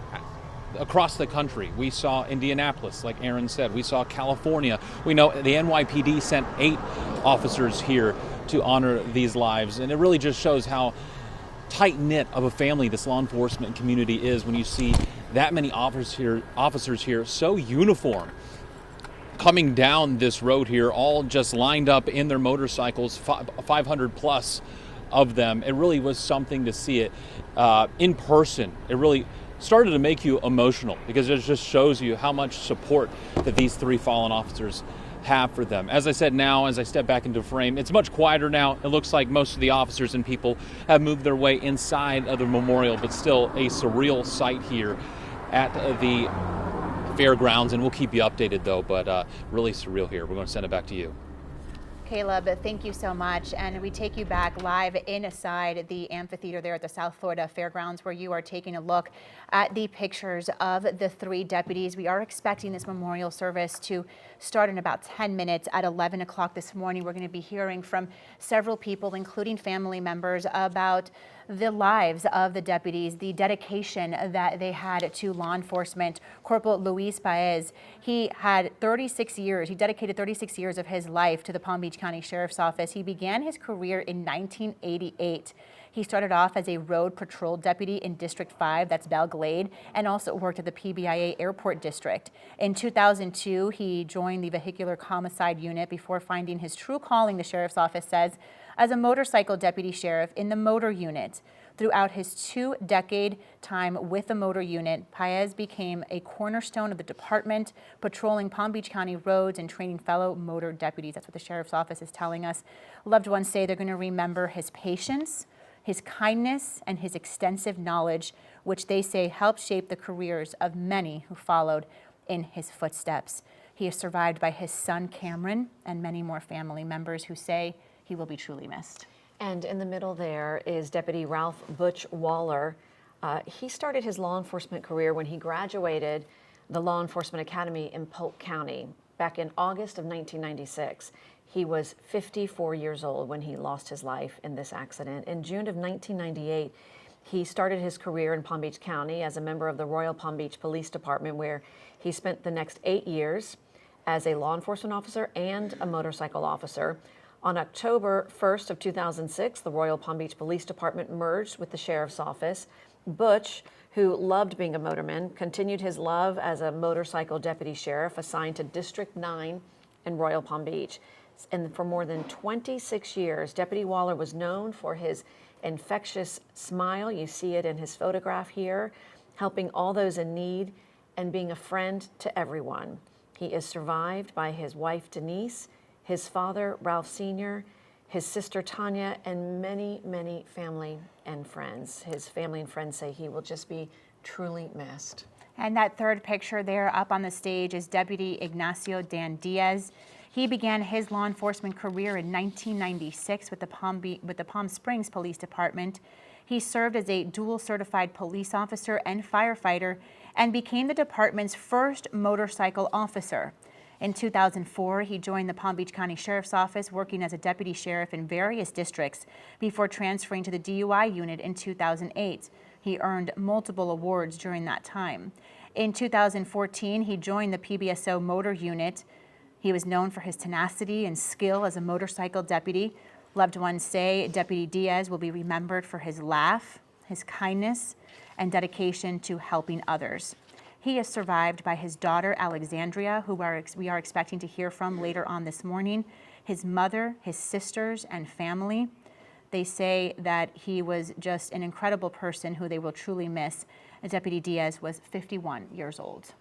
If you are just now joining us, we are about 6 minutes away from the beginning of the memorial service for those 3 fallen deputies who lost their lives 12 days ago in Palm Beach County as they were working together as a unit doing traffic control along Southern Boulevard. It is a somber day for the law enforcement community here in South Florida, but really for our community as a whole as we honor and pay our respects to the fallen deputies. We all have heavy hearts as we watch the procession that started around 9:30 this morning. Nathalie, you watched that from the beginning as it took about an hour because there were so many motorcycle deputies who have come from far and wide, from California, Maryland, Virginia, New York, Indiana, to pay their respects to these 3 men. And you know, we're seeing the outpour of support for the deputies and their families today, but we've been seeing it since the moment this horrific crash happened. That happened on November 21st there along Southern Boulevard. Corporal Luis Paez and Deputy Sheriff Ralph Butch Waller, they died that day of the accident not too long after it happened. Deputy Sheriff Ignacio Dan Diaz, he fought for his life for 4 more days and then sadly passed away on November 25th. But it was one day after this crash that we already saw people coming together. Around 100 people gathered along Southern Boulevard on Friday. It happened on a Thursday to pray for the sheriff deputies that were involved in that crash on Thursday morning. We saw the Royal Palm Beach community gather at Village Hall to pray and honor the deputies who were lost. And then there was that empty table at Morgan's Country Kitchen in Royal Palm Beach. We spoke to the owner of the restaurant, and she said that 2 of them used to come in there very, very often, and she reserved a table for them, but the chairs were kind of leaned up against the table, and she did not allow anyone to sit at that table. She called it the Angels table, and she said it would remain like that at the restaurant until the funeral for the deputies. And you know, Nathalie, that's just one business that we know about. We know that these men touched lives all over Palm Beach County, and specifically in the districts where they worked. We know that Royal Palm Beach, Western Palm Beach County, they were in and out of businesses. We've been hearing from their families, from what we're reading in the program, that they just touched so many lives. They were known for their infectious smiles, for the way that they interacted with the public, and they were well known in the communities where they worked and where they lived. And that's why we're seeing such a profound show of support that we've been seeing here this morning, not just from law enforcement, but the public has been invited to attend, and we know there will be people there who were touched by these deputies, and maybe it was just, you know, they had a chance encounter with them. It could be that it was a place like the Morgan's Country Kitchen where they went often and made an impact on the people who also went there, but the people who worked in that country kitchen. But it is going to be a heartfelt goodbye to these men today. And Tiffany, like you mentioned earlier, complete strangers, strangers that they didn't even know, you know, stopping along that procession route today to just take a moment to, you know, perhaps say a prayer for the deputies and their families, to pay tribute, to just take a moment, you know, to think about the sacrifices that law enforcement makes for our communities.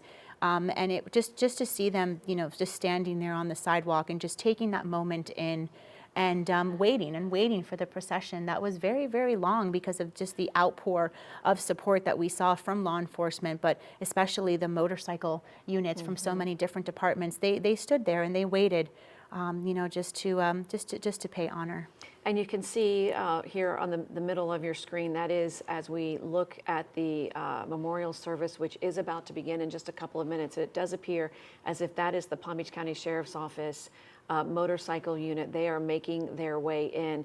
Right behind them, you see the sea of green, if you will, the law enforcement officers from all across the state. They're seated at the amphitheater getting ready for what will be an emotional goodbye to these deputies. We do know that several dignitaries are expected to be in attendance, including Governor Ron DeSantis, Senator Rick Scott. We do know that Congressman Brian Mast is expected to speak, as is Sheriff Rick Bradshaw, along with some family members. What's notable on the program is that for the Diaz family, Alexandria Diaz, who is Deputy Diaz's daughter, she is expected to speak, and you know, that's who we have all been thinking of the most in all of this, is the families, the children, who have been left behind, especially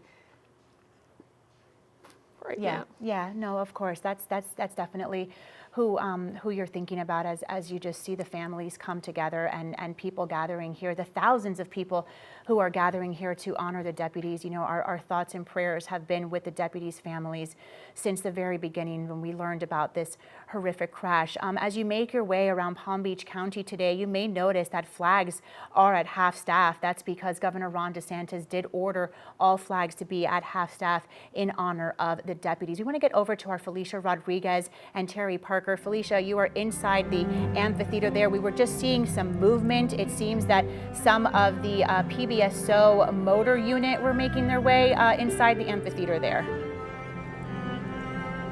Yes, it appears they were some of the last deputies to arrive, and the majority of them were just seated, or as you can see, are just being seated right now as we speak. They're in the first couple of rows there, all lined up in one row in particular, seated together as they honor the three fallen deputies, Corporal Luis Paez, Deputy Ignacio Dan Diaz, and Deputy Ralph Butch Waller, who we will be remembering here today. Looking around, I can tell you that there are very few empty seats left as this memorial service is just about ready to get underway here in the next couple of minutes. I was amazed to see when we first got here. I said to Terry, this is a very big venue. said, wow, they're going to fill out all these seats, and they've done it. They certainly have. They have done that, and not only behind us with all of this law enforcement contingency, but mourners from all across the state are here, and probably from not just the law enforcement from out of the state, but the actual mourners, people who have come here to show their sympathy. And now that I'm looking out, if you've ever attended, obviously, I think Financial Amphitheater is known for their big concert venue. This is a concert venue, and we look out onto the grass where a lot of people, you know, the lawn seats. Looking out onto the grass right now, you can see the canine unit is out there with the dogs. It's a nice view to see the canine unit out there with all the dogs right now. Just standing on that sunny knoll, it's just so touching. And as they're walking, more and more of them with their beautiful German Shepherds and Malinois, and look how many people are taking video. Yeah, everybody's turning around and looking at the officers with their dogs right now. And we can see they're lining up and getting ready. It looks like this service is going to be starting in just a couple of minutes. The bagpipe band is there. We can hear strings and piano playing right now, How Great Thou Art. The honor guard is ready. And it looks like a couple of dignitaries are lined up as well. This will certainly be getting underway, ladies, in the next couple of minutes as we pay our respect to these 3 fallen deputies. Certainly will. All right, Terry and Felicia, thank you. We do know Silence that right now. the memorial service is expected, was planned to start at 11 o'clock, but there has been such a large outpouring of support. I mean, this powerful show of unity that we've seen this morning. So I'm sure trying to get, you know, everything in place. It may be running just a tad late, but as Felicia and Terry just mentioned, they did start to see some dignitaries who were lining up, and we do expect to see kind of the procession continue with an honor guard and with the music as they start to begin that memorial service. And you know, of course, we want to make sure that the family and friends are in place and seated before this gets started. And you know, sadly, Tiffany, we're not just talking about one deputy here. You know, when we see an outpour of support for one deputy, we're talking about 3. We're talking about 3 deputies this morning. You know, we were mentioning earlier when we were taking live pictures at the Palms West Funeral Home, just how moving it was to see the casket with the American flag draped over, which we will likely be seeing here in just a few minutes. And it wasn't just one casket. Right. It wasn't just 2. It was 3.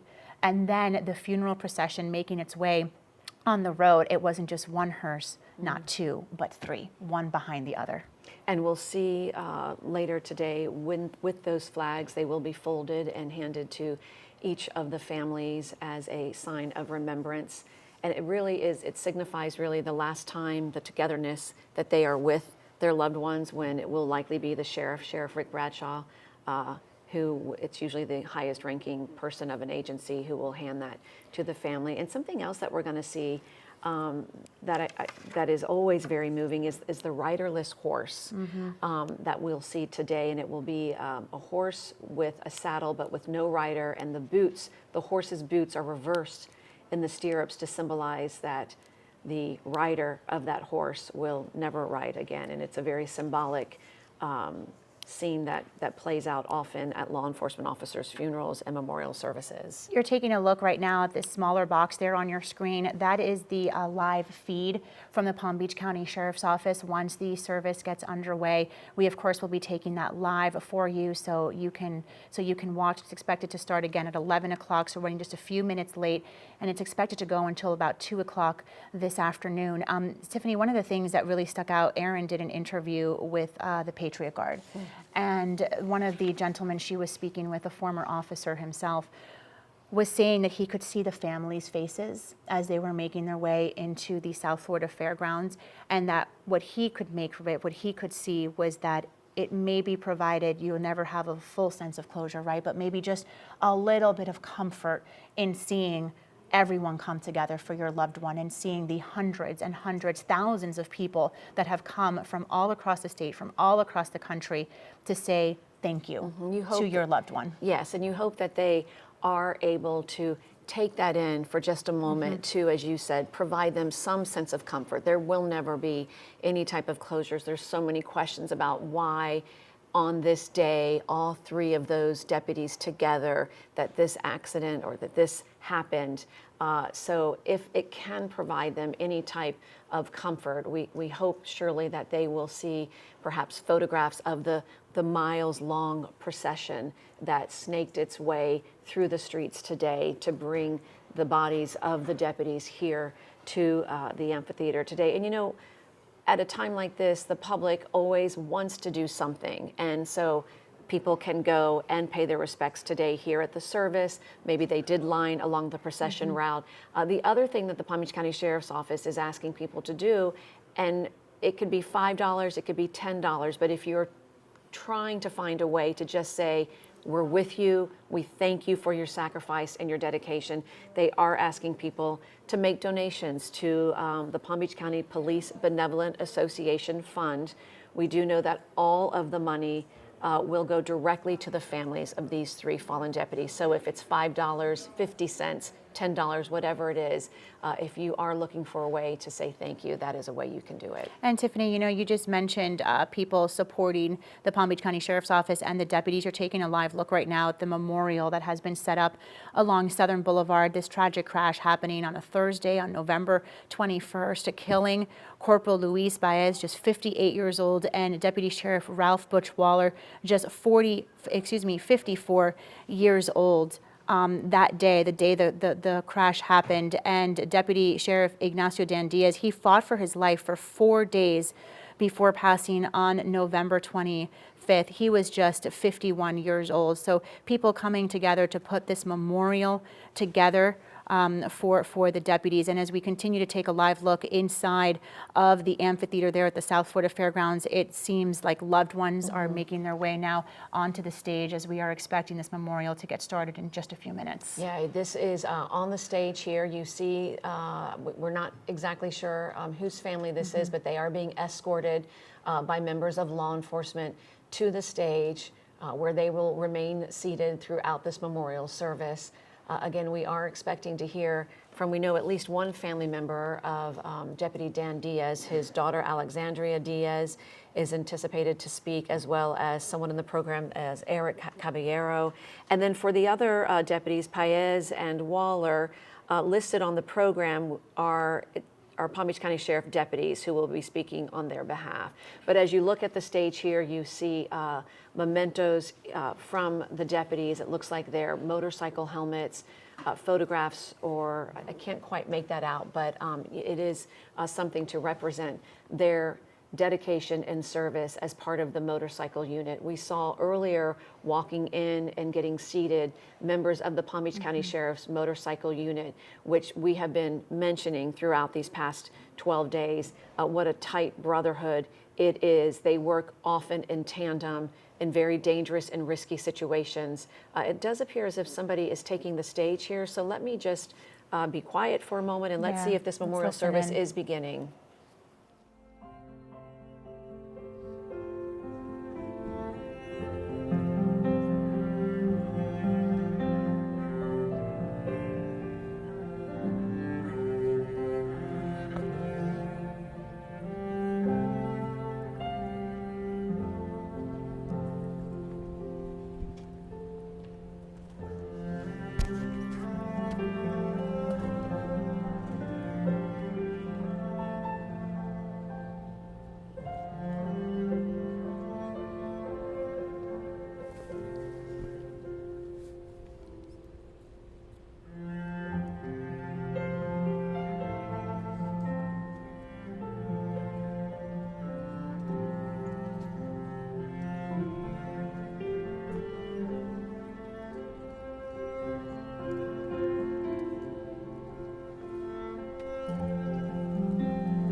moving rendition of Amazing Grace as we wait for this memorial service to begin for the 3 fallen deputies who lost their lives November 21st on Southern Boulevard.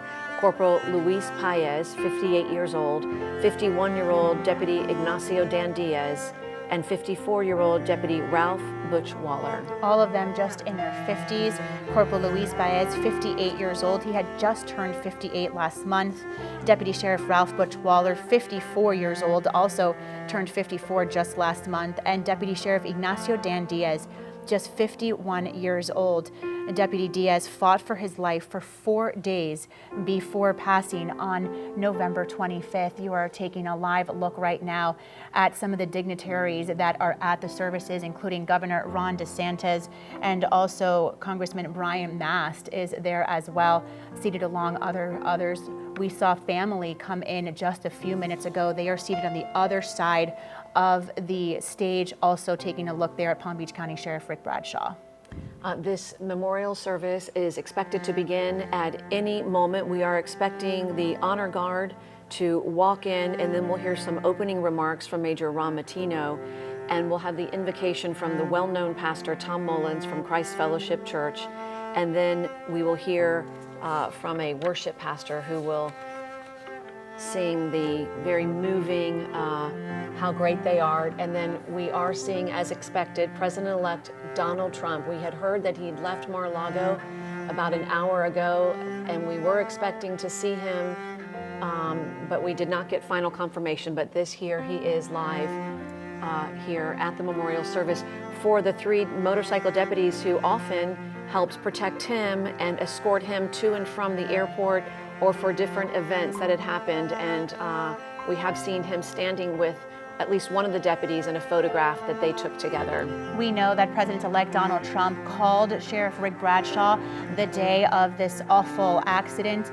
We also know that he had several pictures with the deputies as well. Tiffany, like you said, likely part of his motorcade here in Palm Beach County. So there again, you're seeing President-elect Donald Trump attending the memorial service at the South Florida Fairgrounds Amphitheater for the 3 fallen deputies, alongside Governor Ron DeSantis and also Congressman Brian Mast. And we also saw Palm Beach County Sheriff Rick Bradshaw. We are expected to hear from Sheriff Bradshaw and Congressman Mast throughout this service. It is not expected that President-elect Trump is going to speak. We do know that he will be flying overseas after the memorial service. He's expected elsewhere, so he wanted to make sure, according to his conversation with Sheriff Bradshaw, to pay his respects and to offer his condolences to the motorcycle unit, the family, the friends, and the loved ones of these deputies who were lost. It will be a heartfelt goodbye to the 3 men.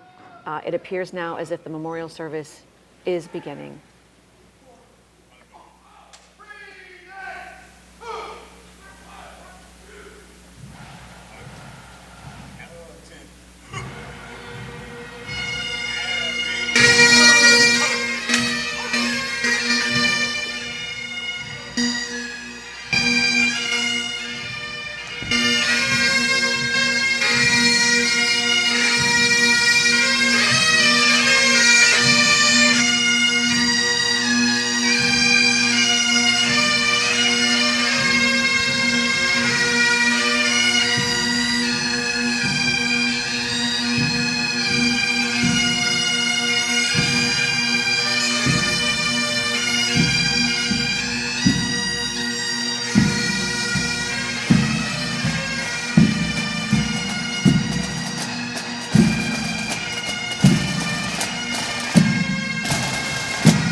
Please be seated. Well, good morning. My name is Major Ron Matino, and on behalf of Sheriff Rick Bradshaw, the Palm Beach County Sheriff's Office, the Paez family, the Waller family, and the Diaz family, I would like to thank you all for being here today as we honor these three warriors. I would also like to thank President Trump, Congressman Brian Mast, Governor Ron DeSantis, Lieutenant Governor Jeanette Nunez, and Attorney General Ashley Moody, and of course our Sheriff Rick Bradshaw for being here today. I would also like to thank our elected officials, all of our law enforcement partners, our fire partners, for coming out to honor these three heroes.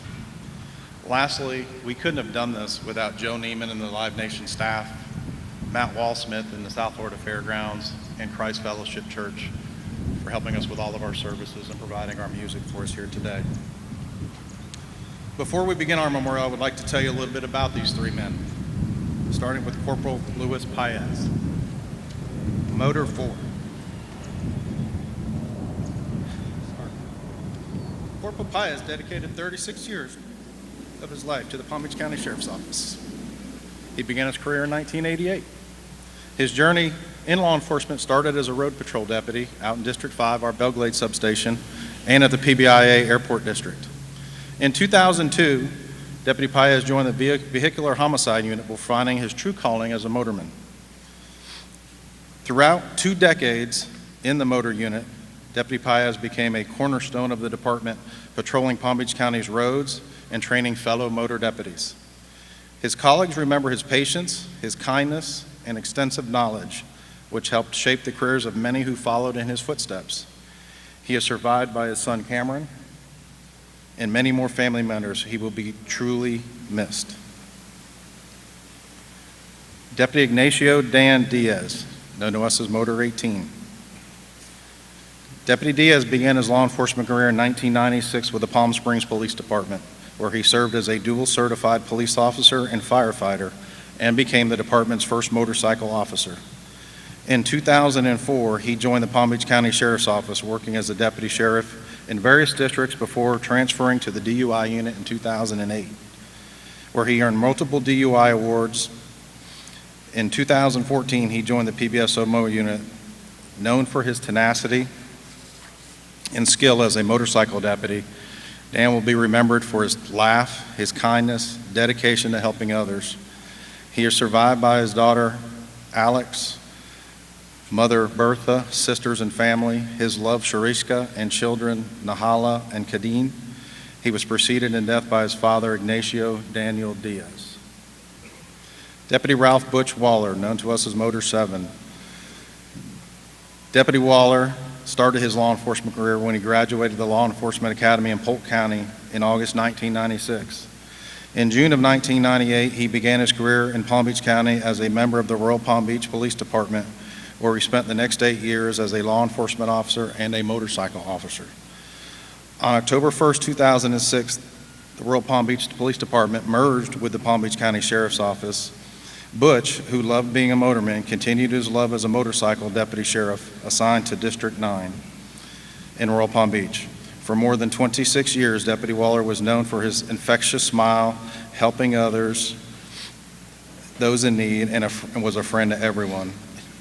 He is survived by his lovely wife, Denise, his father, Ralph, his sister, Tanya, family, and friends. He will be truly missed. Sorry, guys. I'd like to introduce Pastor Tom Mullins from Christ Fellowship Church to do our invocation for us.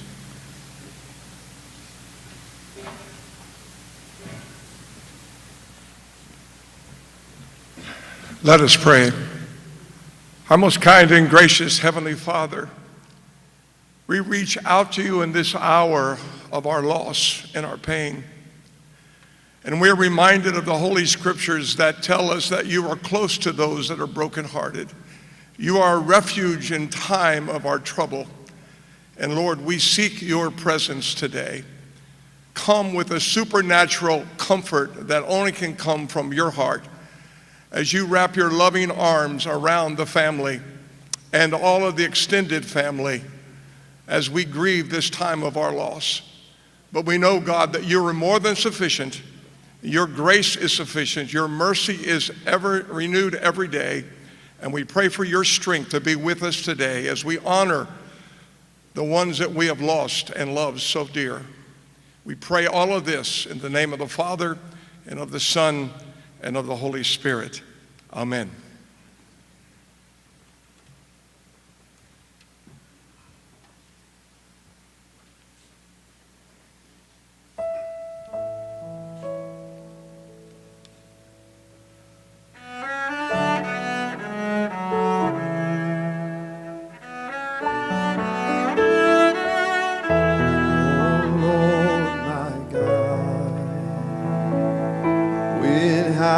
In awesome wonder, consider all the worlds thy hands have made. I see the stars, I hear the rolling thunder, thy power throughout the universe display. Sings my soul, my Savior God, to thee. How great thou art, how great thou art. Then sings my soul, my Savior God, to thee.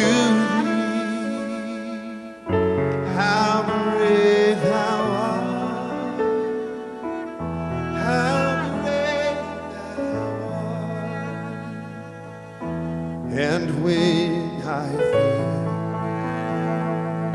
that God his Son not sparing sent him to die, I scarce can take it in, that on the cross my burden gladly bearing, he bled and died to take away my sin. So sings my soul, my Savior God, to thee. How great thou art, how great thou art. Then sings my soul, my Savior God, to thee. Yes, how great thou art, how great thou art. O Christ shall come with shout of acclamation and take me home. What joy shall fill my heart? Then I shall bow in humble adoration and there proclaim, my God, how great you are. It seems my soul, my Savior God, to thee.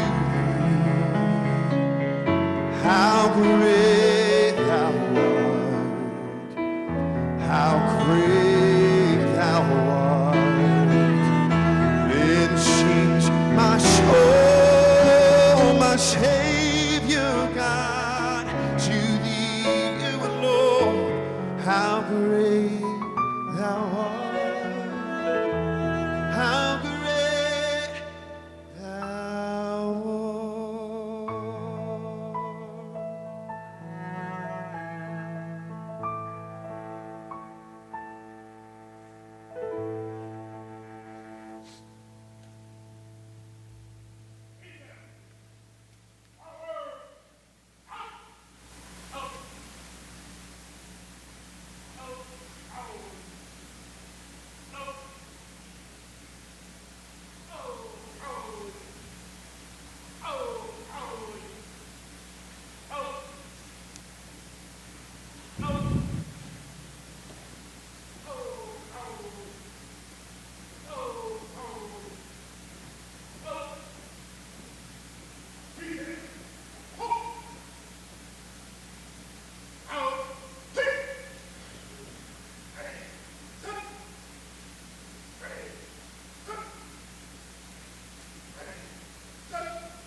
would like to introduce Congressman Brian Mast.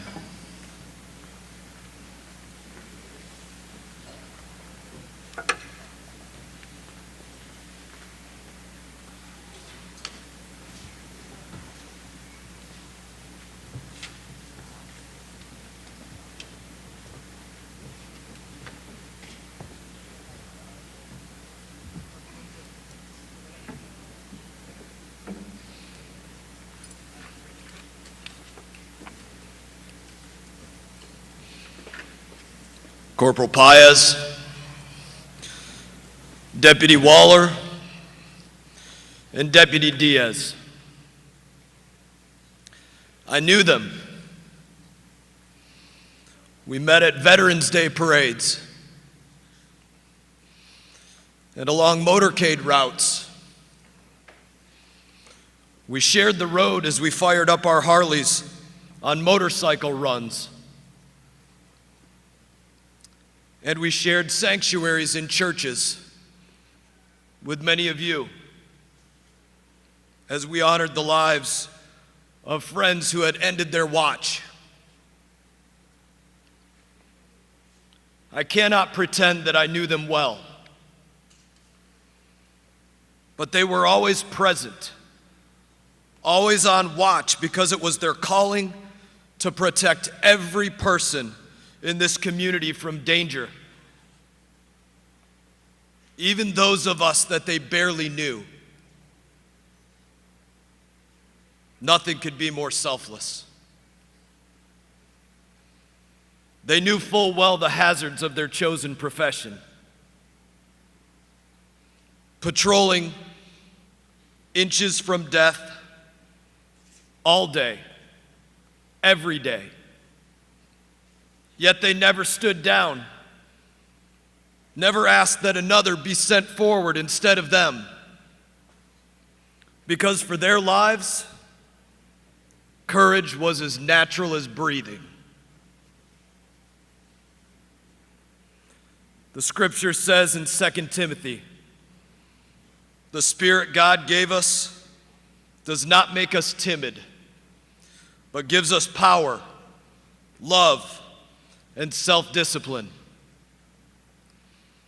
Corporal Paez, Deputy Waller, and Deputy Diaz, they were not timid.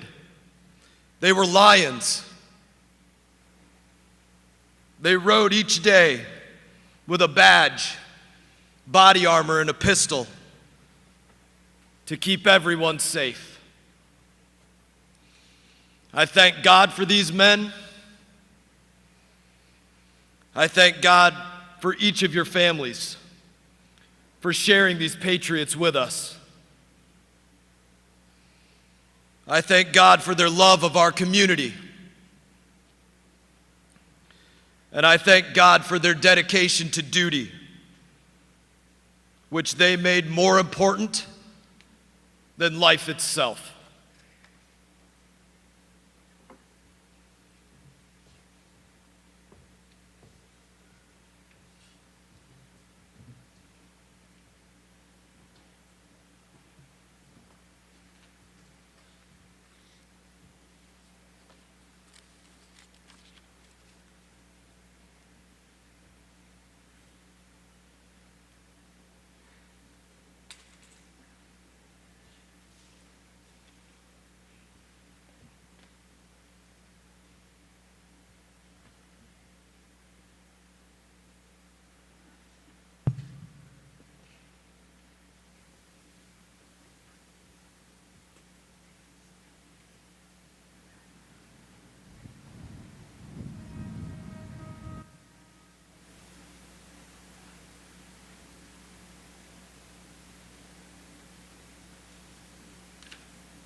Thank you, Congressman Mast.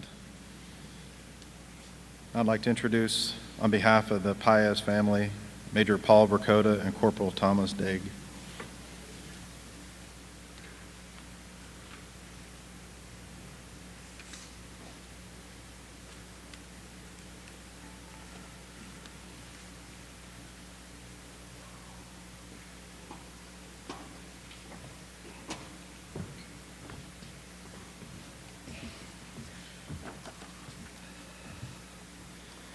Louis Paez Jr.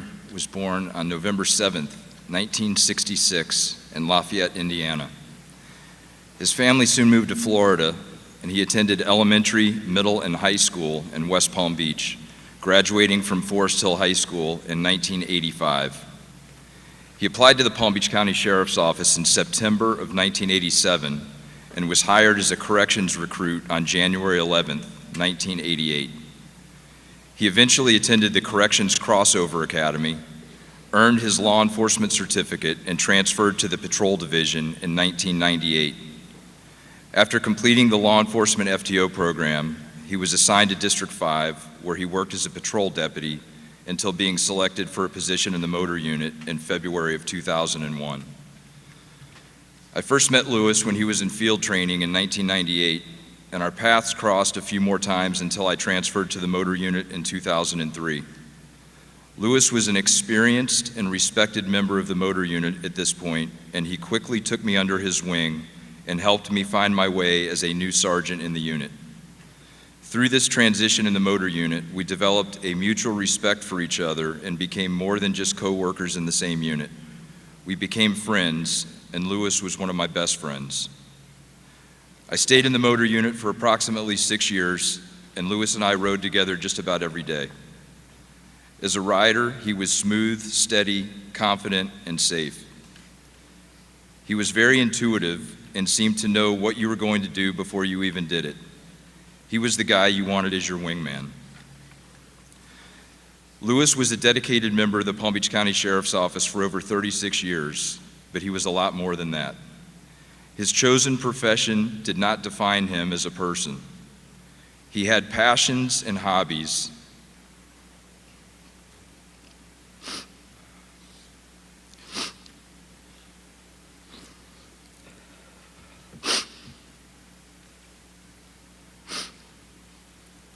Beyond his PBSO career, and he was really looking forward to the day when he could retire and pursue those passions full time.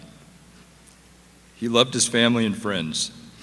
He loved photography and nature, and he also loved motorcycles and travel. By the time Louis and I started working together in the motor unit, I had already taken a cross-country motorcycle trip out to Wyoming and Montana and had begun to share stories with him about that journey. He was genuinely interested in these stories. These stories became a frequent topic of our conversations until one day I suggested we take a trip out there together. We each went home that night and discussed the idea with our wives at the time, and we made the decision to do it. We started planning the first of what became many cross-country road trips on motorcycles together. We have traveled to the Grand Canyon, Death Valley, the Pacific Coast Highway, Yellowstone and Grand Teton National Parks, the Canadian Rockies all the way to the Jasper Ice Fields, and many points in between. I would estimate that we share nearly 100,000 miles riding together, next to each other between work and travel. He was an exceptional wingman and travel partner. We were very compatible when we traveled together, and we seemed to be able to agree on just about everything, from the distance we wanted to ride that day, which frequently was close to 1,000 miles, just to get us out of or back into the flat, straight roads of Florida, or the hotel we would stay at night. He wanted to know if they had a gym, and I wanted to know if they had a bar. But it worked because we could usually find a hotel with both. We often pushed ourselves on the road to get more highway miles behind us in order to spend more enjoyable time at our destination. Louis was also a great teacher and a very talented motorcycle instructor. He was patient and able to easily spot mistakes riders would make and help to quickly correct them. The unit instructors each had different strengths and Lewis was very good at explaining the principles of countersteering as it applies to motorcycles and crash avoidance. His instruction has helped countless riders avoid crashes and injuries.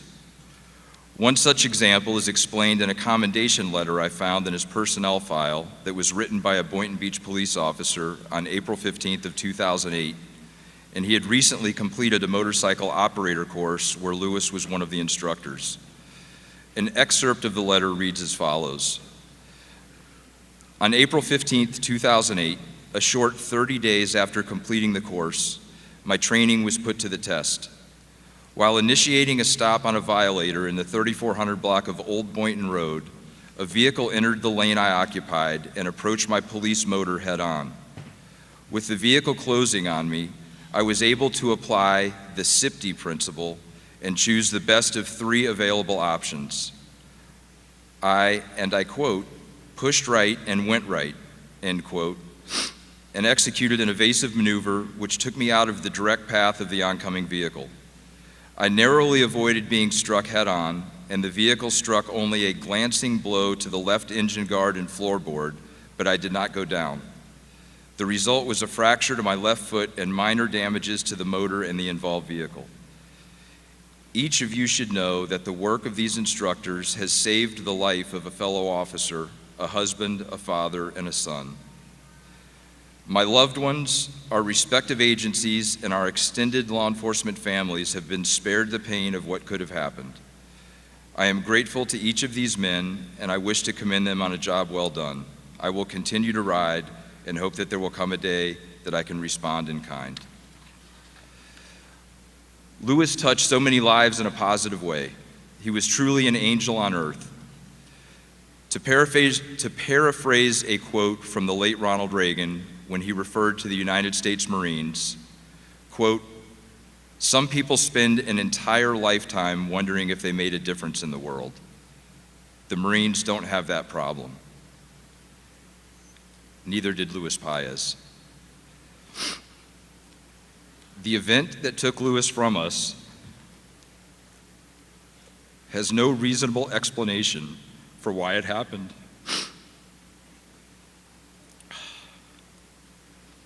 To try and search for one is simply wasted energy. It is times like these that remind us how fragile life is and how fortunate we are to have had friends like Lewis and how fortunate we are to have been able to share good times together and good memories. We will hold those memories for the rest of our days, and Lewis will live on through those memories. Sheriff Bradshaw said it best on the day of the tragedy that when a law enforcement officer dies, a part of the community dies with him. It has been said that November 21st, 2024 was the darkest day in the history of the Palm Beach County Sheriff's Office, and I cannot disagree. I do believe there is some good that is associated with this dark day, however, and that good is the outpouring of support from the community, our PBSO co-workers, and our fellow first responders and surrounding agencies. I know Lewis would want me to especially thank the PBSO deputies that were the first to arrive on the scene that day and the responding stations from Palm Beach County Fire Rescue. I know that all of you did everything that was humanly possible to help the 3 injured motormen, and for that we are all grateful. I would also like to thank the staff at St. Mary's Hospital for their exceptional response and support.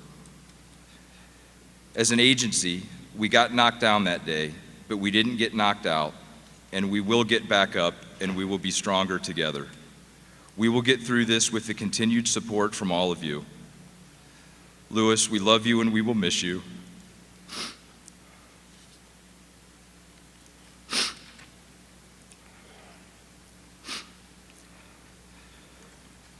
Ride hard and rest easy, and may God bless us all. Thank you.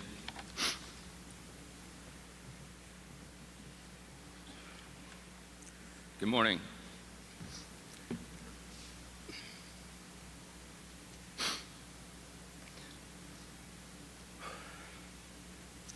My name is Tom Degg.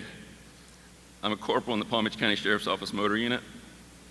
I've been with the agency for 21 years, and for 14 of those years, Lou was my partner. Before I start, I just want to say I want to give a heartfelt thank you to the Broward County Sheriff's Office Motor Unit. They have been with us from day one, and we are forever grateful. Thank you very much. I met Lou back in 1999 when he and I were both attending our first police motorcycle operator class together.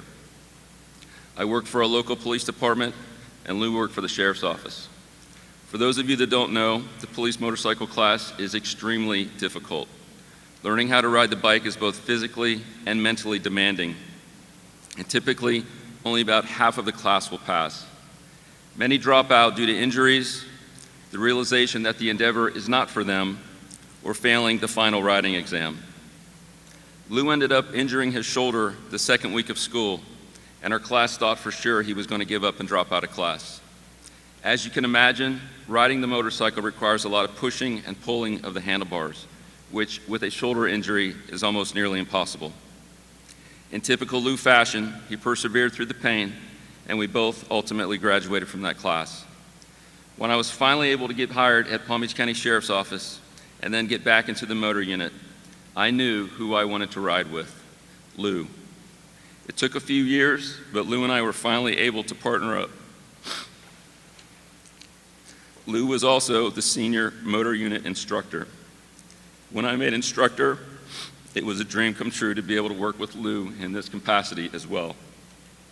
Lou had a remarkable teaching style, an incredible ability to connect with people. Teaching motor school requires a lot of patience and discipline, qualities that Lou embodied. I feel so privileged to have learned from him. He molded our motor unit instructors into a fantastic team, and together with our fellow instructors, Lou and I took great pride in our motor school's reputation. Our motor unit has approximately 30 deputies in it. Recently, I brought to Lou's attention that except for a few deputies, we had trained every single person in our unit. Lou was proud of that, although I think it made both of us feel a little bit old. As we move forward, I know that we will honor Lou's legacy in our motor unit. We'll continue to uphold the high standards he set for us, ensuring that every officer we train embodies the patience, discipline, and dedication that Lou exemplified. Lou was also an avid photographer. He attended numerous photography classes, and this will be a joke for his photography friends out there. Lewis had nearly every single piece of photography equipment ever made. So much so that professional photographers often noted he owned more gear as a hobbyist than they did as a full-time professional. When he retired, Lou wanted to go into photography full-time and open his own studio. We often joked around that he would probably make more money with this as he had as a cop. Lastly, Lou loved his family and was very proud of his son, Cameron. I have a son a few years older than Cameron.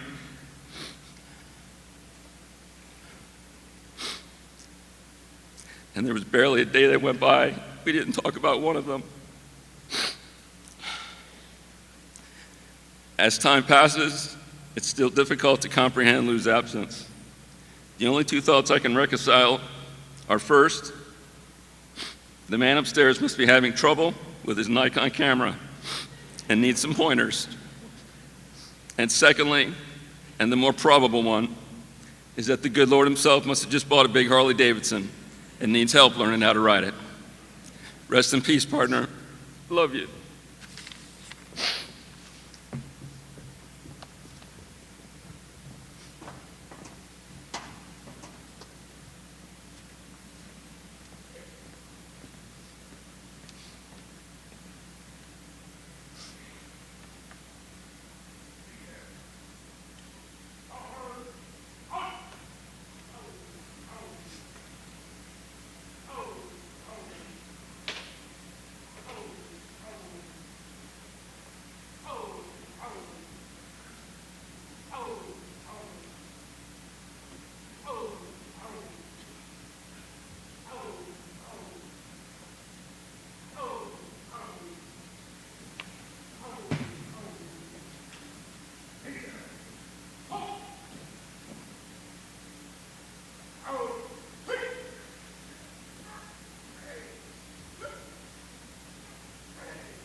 Speaking on behalf of the Waller family, I'd like to invite up Deputy Chris Farron and Deputy Tim McCarthy.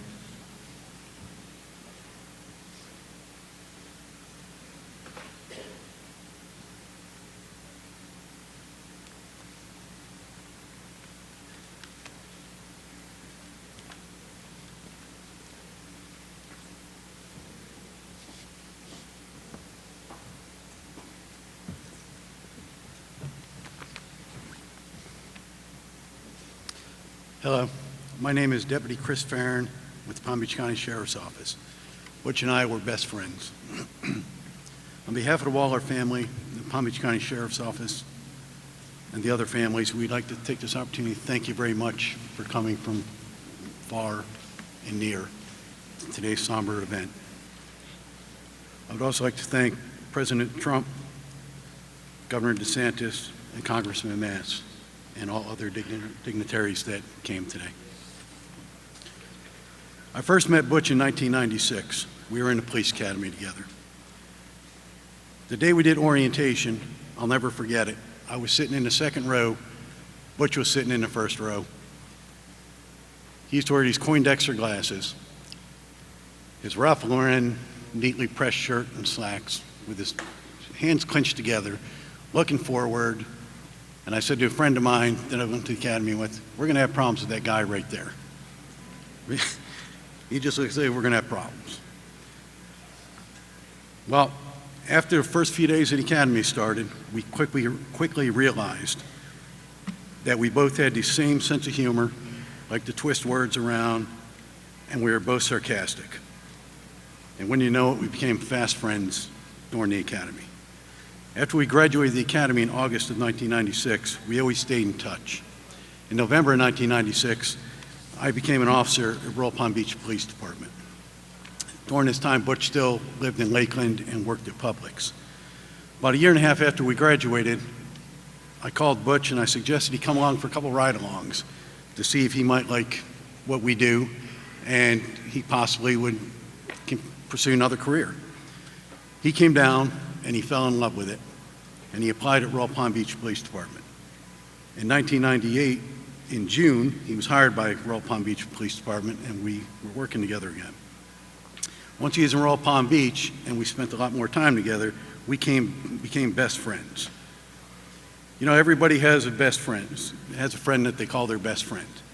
Well, you only truly really have one best friend, and that was Butch and I. We could tell each other anything. We had no secrets. We went through a lot together. We went through divorces, family deaths, and many other difficult times. And we had many funny and fun times together. And we were always there to support each other. We talked about everything. Nothing was off limits. There was absolutely no secrets between Butch and I. And now Butch has taken my secrets, unfortunately, to his grave, and I will be doing the same for him. I remember the first time he told me he was seeing Denise, his beautiful wife. I said, how did you meet her? He said several years back when he was in a training at Royal Palm, his FTO brought him over to Ewing Optical to meet Bobby Ewing. Well, Denise worked there. And he told me there was something in the back of his mind, something grabbed him about Denise. So he didn't know what it was, but it was always in the back of his mind. Well, several years later, after he got divorced, I found out he would just go by Ewing Optical just to buy glasses that he didn't need to buy. He would go and get adjustments on the glasses, so he didn't even need adjustments. He just wanted to see Denise, and that was his way to go and see Denise. So eventually they started dating. As things got more developed, he told me he was going to marry her. I was excited for both of them. I've known Butch since 1996, and Denise brought the best out of him. He was a total different person in a very good way. And you could just feel the love between them. Denise, I want you to know that Butch loved you more than life itself, and you were his princess. I remember when he started going to church with you, and he wanted to convert to be a Catholic. Did he struggle with it? Yeah, he struggled with it. But he was determined to learn everything he could about the faith and about being the best husband he could be to you. Butch had a heart of gold. He would do anything for anybody, except on weekends. If I called him, he would say, I got to ask Denise if we're going to church on Saturday or Sunday and what time. After Mass is over, we can do whatever you want. But I need to be home early enough to take care of the animals and start shoveling the, we'll call it poo.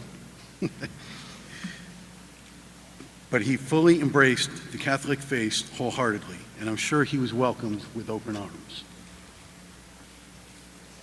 I have a story about our lunches. I was lucky enough to go to lunch with him and the other motor guys a lot. We'd make plans for lunch, and we'd wait for Butch, and we'd wait for him, and we'd wait for him. It got so bad we had to start ordering lunch without him, because we'd never get lunch. We'd text him, and he'd say, oh, I'm sorry, I lost track of time, I was talking to someone. And lo and behold, on the way to lunch, he would make a traffic stop and write a ticket. He would get to lunch and tell us a story about the guy that he wrote the ticket to and how they exchanged phone numbers at the end of the traffic stop. I don't know how he did it, but he always did it. And we cannot forget about his sweet wife, Denise. She joined us every day for lunch, every single day. Yes, Denise, you joined us every day by telephone. It never failed. As soon as Butch's food would be put down in front of him, his phone would ring. He'd always answer his phone and say, hello, my princess, how are you doing today? He always answered her phone call. He never, ever kicked you to voicemail.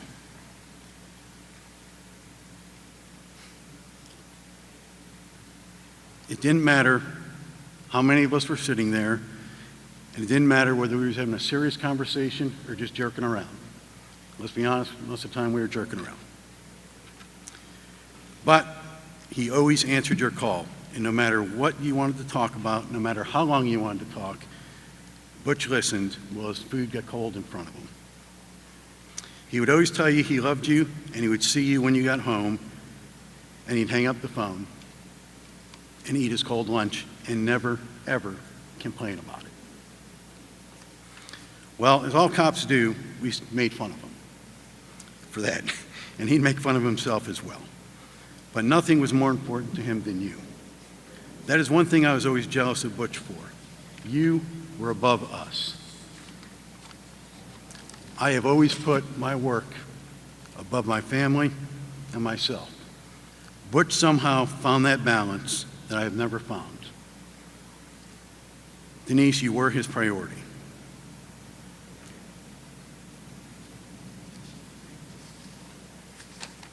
Along with the story about the traffic stops during lunch, I'd like to read a letter that was sent to Captain Arahu when he was a captain. He's now major, no colonel. This is dated from February 4th, 2007. I wanted to take this time out of my hectic schedule and write this letter of appreciation to you in regards to Deputy Waller. On Thursday, January 20th, 2007, I was pulled over by Deputy Waller.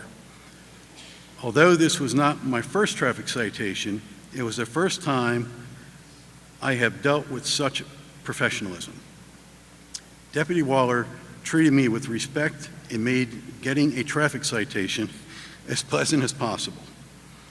He did not talk down to me as I were a child, but explained that my actions were wrong and proceeded to issue the citation with a complete explanation of his options. I would have imagined that motorists and people that are pulled over are good individuals, and Deputy Waller understands that. I think he would make an outstanding trainer or writing and communication with the public. Thank you for your time, Mr. Castro of Wellington. That's just the kind of guy Butch was. He would do anything, he could do anything, he could fix anything. you'll hear hundreds of stories about Butch. He loved to joke around, twist words around, pick on people, and I was right there with him. We had no limits. We were like Don Rickles. Everything was free game. We made fun of each other, fun of ourselves. That was the best times when we made fun of each other. We'd finish each other's sentences. We'd say the same exact sarcastic remark at the same time. Mr. President, Butch felt honored, very honored, to be able to escort you to all your various locations through the years from 2016 to 2020 and when you came back. And this is for Butch, something he would say. I've always looked up to President Butch, or President Trump. I always looked up to President Trump. And we do have a photograph of that. But then he would say, I have to look up to sixth graders too, because I'm so short.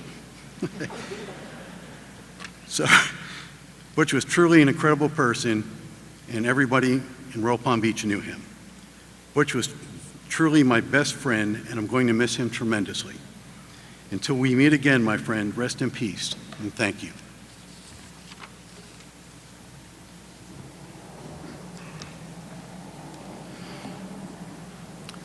Hi, good morning. My name is Tim McCarthy, and I've been with the motor unit for 7 years.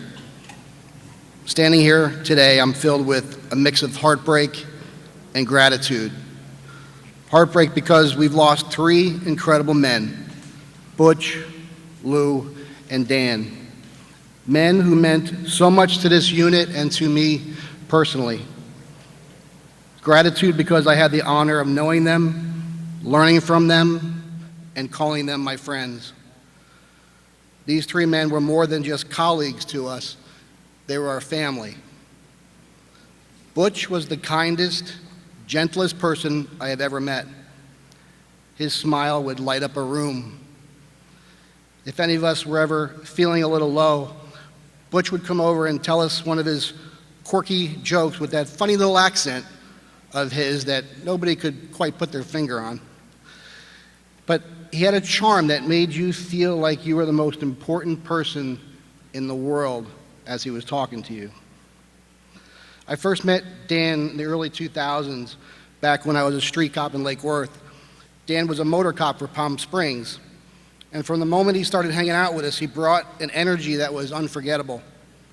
Dan would roll in wearing his freshly pressed white shirt, always looking sharp, always squared away. But it wasn't just the crisp white uniform that left an impression, it was Dan himself.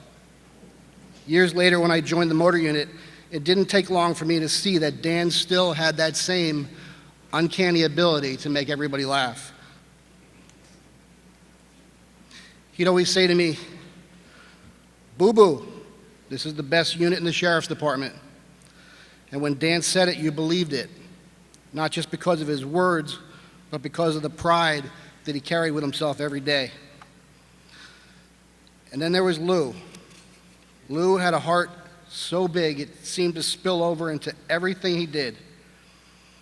He was always looking out for everyone around him, whether it was lending an ear, offering support, or just being that steady presence on the pad during our training days or motor schools. Lou embodied what it meant to truly care for others. And for all of us that went through motor school, we can still hear him now. Head and eyes, power, power, power. I told this to my unit last week. I had been looking forward to Lou's retirement party in just a few short months from now. I had a speech planned in my head, one that I thought I'd give surrounded by laughter, some cool stories, and some camaraderie. I wanted to tell Lou, how much he meant to me. And how grateful I was for his mentorship, and how he's the reason I'm even on this unit. Lou was an incredible teacher and instructor. He taught me more than motorcycle skills. He taught me about integrity, kindness, and the importance of showing up for each other. But now I'll never be able to give that speech And that's heartbreaking. And it's a painful reminder that we should never wait to tell the people in our lives how much they mean to us. So please, today, tomorrow, every chance you get, tell the people in your lives, tell the people that you love, that you care about them, how much they mean to you, and that they matter. To my team, I'll say it again. It's an honor and a privilege to work alongside you guys every day.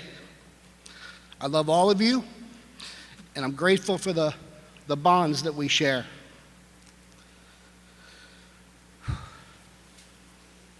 I don't believe this is the end for Butch, Dan, or Lou. Their spirits, their energy, their essence, they live on. I truly believe that when we leave this physical world, we don't disappear. We remain connected to those whose lives we've touched. I know that Butch is out there somewhere where his laughter still echoes and his smile still warms hearts. Dan still has that big cigar in his mouth, standing there larger than life with that big, beautiful smile behind the smoke. It fit him so well, just like that crisp white shirt that he always wore. And Lou is hiking the trails of Wyoming, camera in hand, capturing the beauty of nature, just as he always loved to do. They may not be physically here, but their presence is all around us, in our memories, in the lessons they taught us, and in the love that they left behind. So let's honor their lives by living as they did. Let's smile a little brighter, laugh a little louder, and care a little deeper. And above all, let's keep their spirits alive by carrying forward the best parts of them in our own lives. Rest easy, Butch, Dan, and Lou. You'll always be there with us. Every step we take and every mile we ride.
Speaking on behalf of the Diaz family, Alexandria Diaz and Eric Cabello.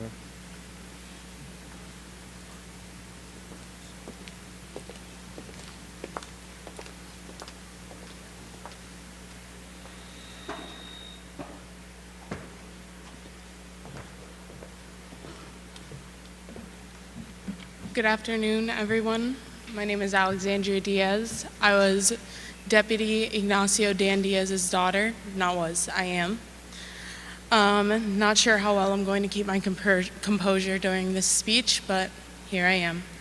First and foremost, I would like to acknowledge the Paez and Waller family throughout this tragedy that we've all experienced together. We got to meet for the first time this morning, and it was an instant camaraderie and just connection between the pain that we've all felt this week. Secondly, I would like to acknowledge the law enforcement and organizations who have been here throughout the week, supporting me and my family, as well as the Paez and Waller families. I would like to start with Sergeant Scott Yoder. I've known Sergeant Scott Yoder my entire life. He has been a pillar to my family this week. He has been managing all 3 families, running around like crazy, and yet still keeping a smile on his face, cracking jokes, and making everyone feel good. I would also like to give a special shout out to Deputy Dave Verone. Dave Verone has been another pillar for our families this week, offering any help that we needed at any time of the day, calling every single day to see how we all were doing. I would like to thank PBSO as well as the Broward County Sheriff's Office, who have been there since day one. They actually escorted me from Fort Lauderdale Airport all the way to St. Mary's to see my dad in the hospital. Growing up as a child of a law enforcement officer, as well as anyone who's in the life of a law enforcement officer, we all have the worst nightmare, the call, the knock on the door, but nothing quite prepares you for the day that it actually comes. Last Thursday, it was my grandmother's birthday. I woke up to wish her a happy birthday, and the next call I got was a call that I had to get on the plane immediately because my dad had been in an accident. Naively, I was told he was in surgery, and I thought that I was going to be coming into a hospital with him waking up and being able to talk to him. Sadly, that was not the case. Nothing prepares you for these moments. Nothing prepares you for what that's going to feel like. During this time, I've been told by many people to be strong. My strength has always come from my dad. My dad has been my strength my whole life. He's a single father. It's been him and I my entire life. So throughout this week, I've just been channeling him, thinking of him and the things that he would want me to do.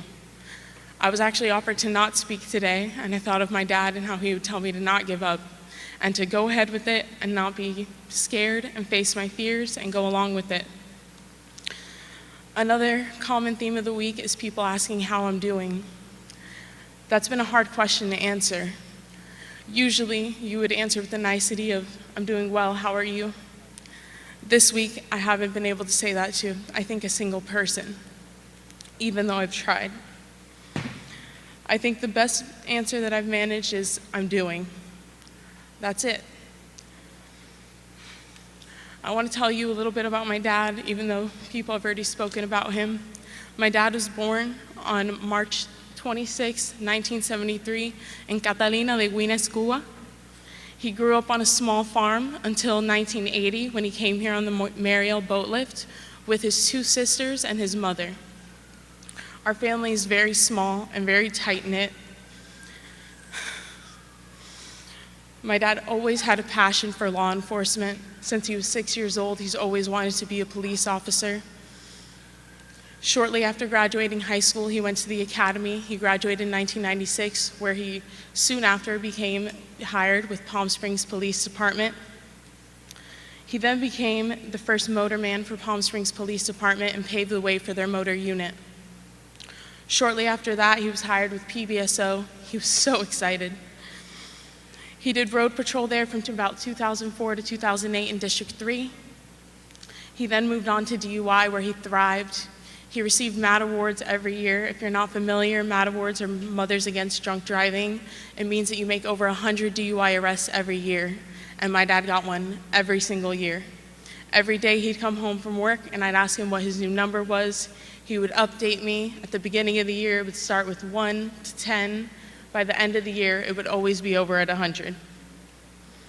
In 2014, my dad went back to his roots and joined the motor unit at PBSO once more. He thrived there. He was amazing. He was known for his skill and his tenacity, his precision. He would send me videos all the time of him at motor school, doing the courses, doing the tightest turns with the cones.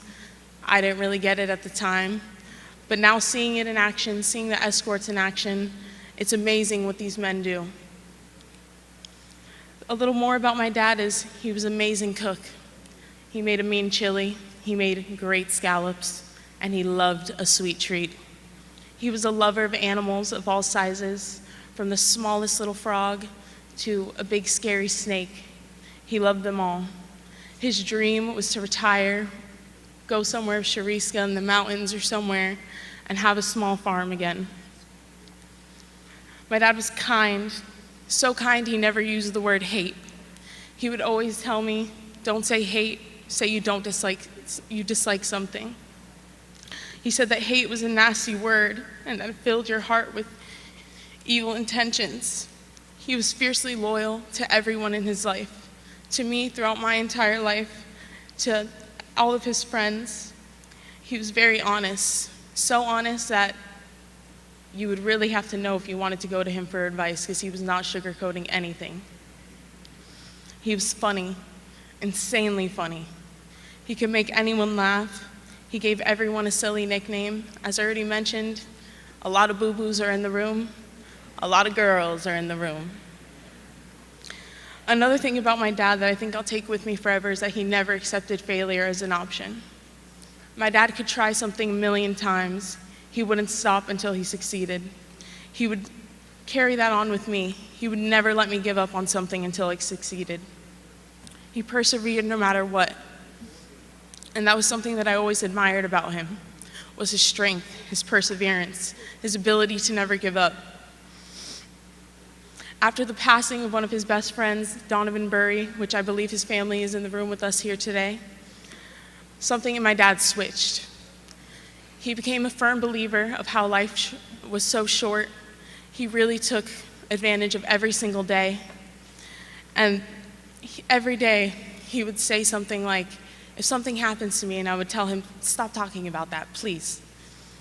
Never in my life did I think that I would have to be standing here in front of all of you today giving a speech about my dad.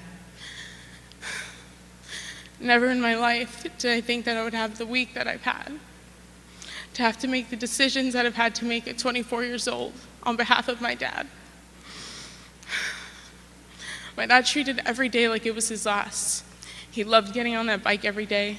Coincidentally, this was his favorite time of year because it wasn't hot. He loved getting on the motorcycle on these days. I would also like to thank President Trump for being here today. He took great pride in being part of your motorcade whenever you were in Palm Beach. He loved it. He always talked about it, and he always looked forward to it. I would like to leave you guys with some words today that I think my dad would carry on and want to carry on, and that's that life is short. Treat every day as if it's your last. Tell your loved ones that you love them every single day. Don't sweat the small stuff, and never accept failure as an option. And to my dad, to my daddy, we had a saying that we said to each other my entire life, and I've said it throughout this entire week, to him while he was in the ICU and at his private service. I would love you. You're my life. You're my world. You're my everything. Thank you, everyone, for your time today.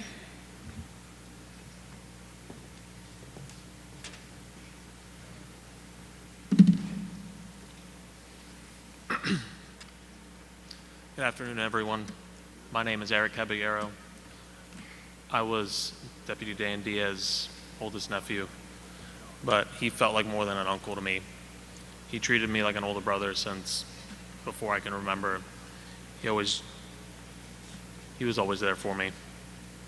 I want to start acknowledging both the Waller and the Paez family. I know we're all on the same boat, and it's a sad boat, but thanks to the PBSO, Sheriff Bradshaw, thank you guys for everything. Getting to the hospital, being constantly surrounded by everyone and everything that we could possibly need to try to get through these tough times. It meant the world to my family, and I'm sure words can't describe it. Thank you, President Trump. My uncle, I always got a picture of him with you, no matter what motorcade it was, no matter where it was. He made it a point to send it out to me, and he truly respected you. And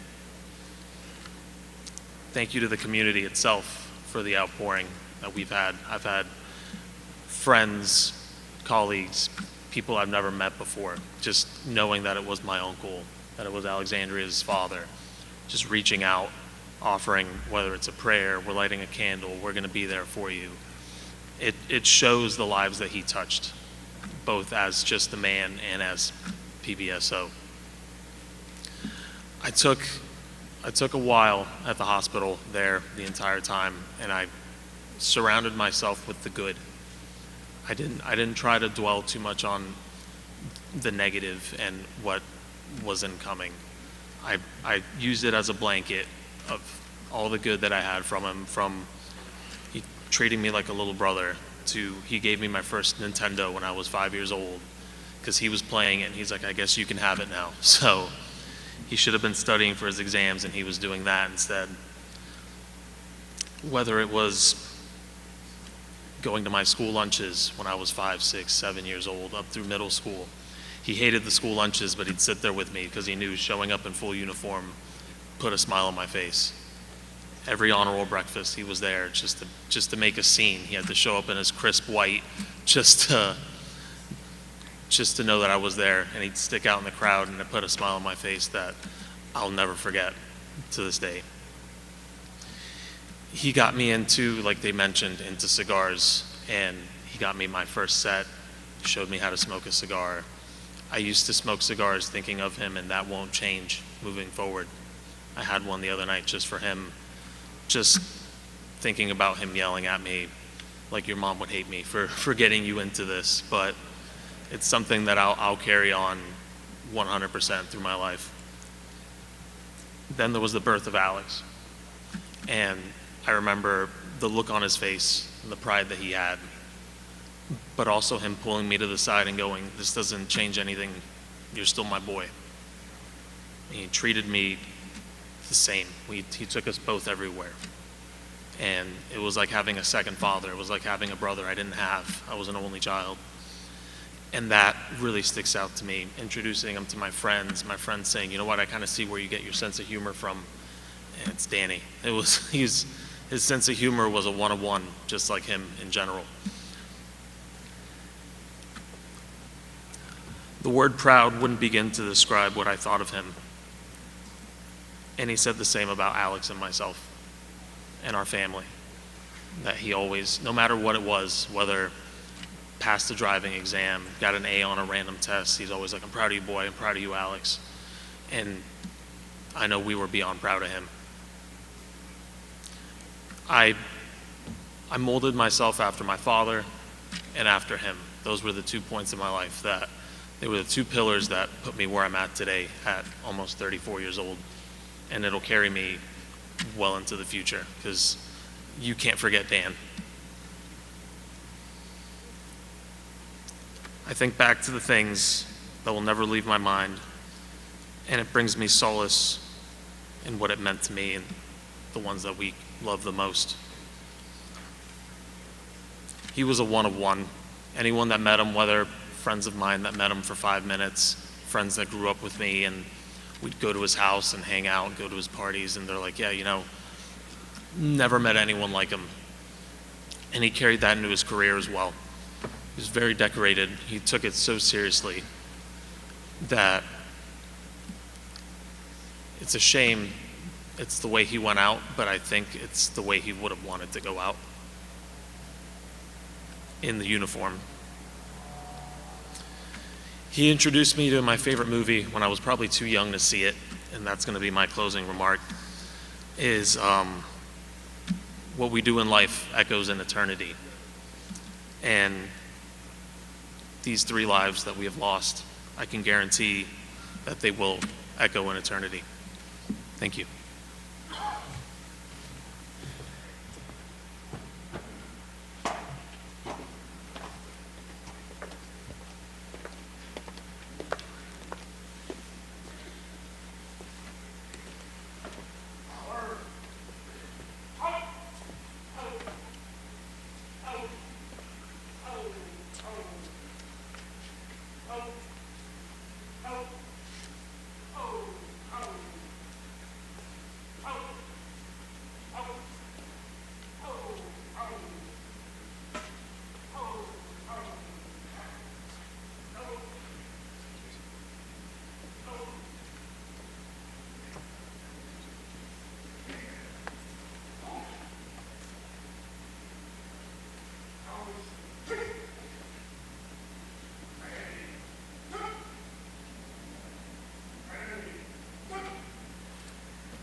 Now for our motor presentation, I'd like to bring in Sergeant Scott Yoder.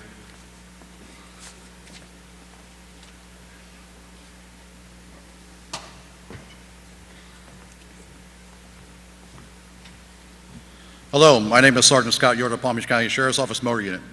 First, I'd like to extend my deepest condolences to the Paez, Waller, and Diaz family. Corporal Paez, Deputy Waller, and Deputy Diaz were not only our coworkers, but most importantly our friends, mentors, and our brothers. The motor unit spends more time with each other than with our own families. Losing these gentlemen leaves a pain that cannot be imagined for the families, for the PBSO motor unit, and for this community itself. Deputy Hannigan shared a statement that I thought I would share with you all today. There is no clear path through this kind of sorrow, no way to make sense of it all. But in the shared moments of silence and the understanding of others who are also lost, there may be a small thread of solace. A reminder that even in the deepest, darkest, we are not alone. We know that our brothers are riding with us and we'll never forget them. I'm going to read a poem that resonates within the motor community and was loved by these motormen sitting in front of us today. It sounds like thunder far away, but the skies are blue and bright, and soon they crest the hill nearby and ride into our sight. They shake the ground with powerful sound, and they make some hearts beat fast. They look so proud and noble, like knights come from the past. Side by side, they always ride and seem to move as one. From early in the morning light to the setting of the sun, and children point and wave to them from cars that pass by. And young ones ask their parents, why do men have mirrors for eyes? They ride the roads and fight for good and defend small ones like you. They ask to ride and do with pride, and sometimes they are few. Like men of steel on silver wings, they sparkle in the light, then with roar and rumble, they ride out of our sight. Sometimes when one has fallen, never to ride again, you can hear the others calling like thunder on the wind. Side by side, they slowly ride, and their thunder is a mournful sound, and the mirrors hide their eyes from us when teardrops fall to the ground. So if you see one riding and you look into his face, you see your reflection in his eyes, you know that you are safe. For motormen, we are a special breed. They love to ride the wind. And when you hear the thunder boom, the fallen one rides again. I'm now going to proceed to explain the meaning of the winged wheel and the patch that we proudly display on our uniform. The wheel and arrow patch dates back to the early 1900s when the motorcycle was introduced into the military. The military used patches to identify the unit and its role in service. The wheel was used to signify the motorcycle, the type of motion, or unit. The arrow was added to show the motorcycle was armed and could fight. The rider could shoot and was considered a precise shot. The arrow displayed the armor and precision, skill of the rider of both gun and machine. After World War I, the police departments compared themselves to the riders in World War I and adopted a patch. Later, departments added traffic to the patch to show the type of enforcement the unit was used for. Soon after, the wing was added to the wheel and arrow. The wing signifies speed. The motor officers at the time would chase down the speeder and jump into the vehicle and force them to stop. The wings displayed the speed and danger involved in the job, the swift jump to the vehicle from the speeding motorcycle. Some say after the jump you have earned your wings, either by the patch or in death. Today's motor unit patch still displays all three aspects of the job. The motorcycle represents the motion, the arrow being a precise shot or the agility of the motorcycle's capabilities, the wings, the swift speed of the motorcycle, and the danger involved.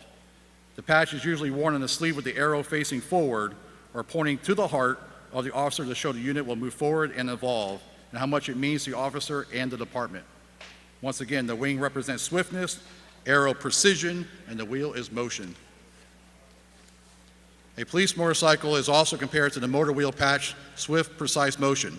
Motorcycle deputies earn the right to wear the ringed wheel on their uniform after they pass the most rigorous school in law enforcement and are accepted as a member of the motor unit. The motor wheel patch and motor wings worn are collars enriched with history and traditions that are still endured to this day. To continue with this tradition, the deputies of the Palm Beach County Sheriff's Office motor unit will now line up and honor Brothers Corporal Paez, Deputy Waller, and Deputy Diaz by placing a motor wing in each motorman boot.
On behalf of the Palm Beach County Sheriff's Office Motor Unit, the items displayed here on stage, such as the helmet and other mementos, will be given to the family following the service at the reception area. On behalf of the families, Sheriff Rick Bradshaw, Palm Beach County Sheriff's Office Motor Unit, we would like to extend our gratitude and appreciation for all your support over the past several days from the community and all the law enforcement agencies from across this great nation. Thank you all for assisting us. Thank you all for showing your support. And once again, to our brothers, please ride safe in heaven. To the family members, please, our deepest condolences. Thank you all.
Oh, yes, 1023.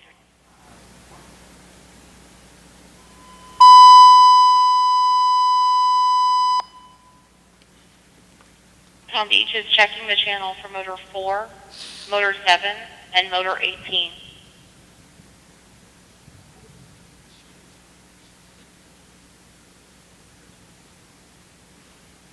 Palm Beach is checking the channel for motor 4, motor 7, and motor 18.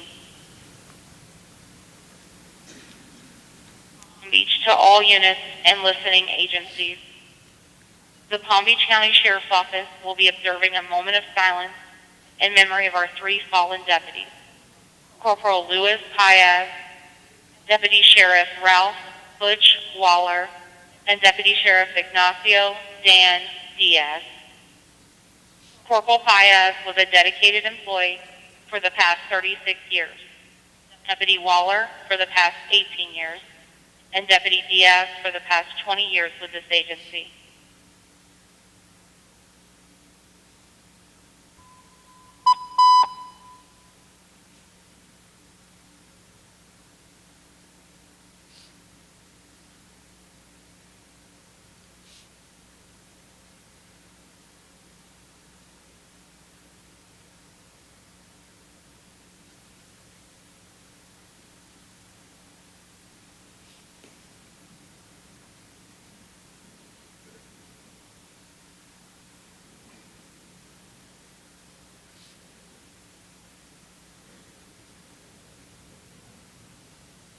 Four, motor 7, and motor 18 are 10-7. Palm Beach is clear.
Please be seated.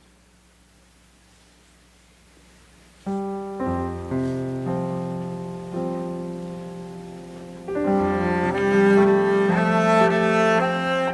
pipes melodies that we heard earlier, a familiar melody whose lyrics remind us today that we have a hope and an anchor for our soul. I encourage you, if you know the lyrics, you can sing along with us.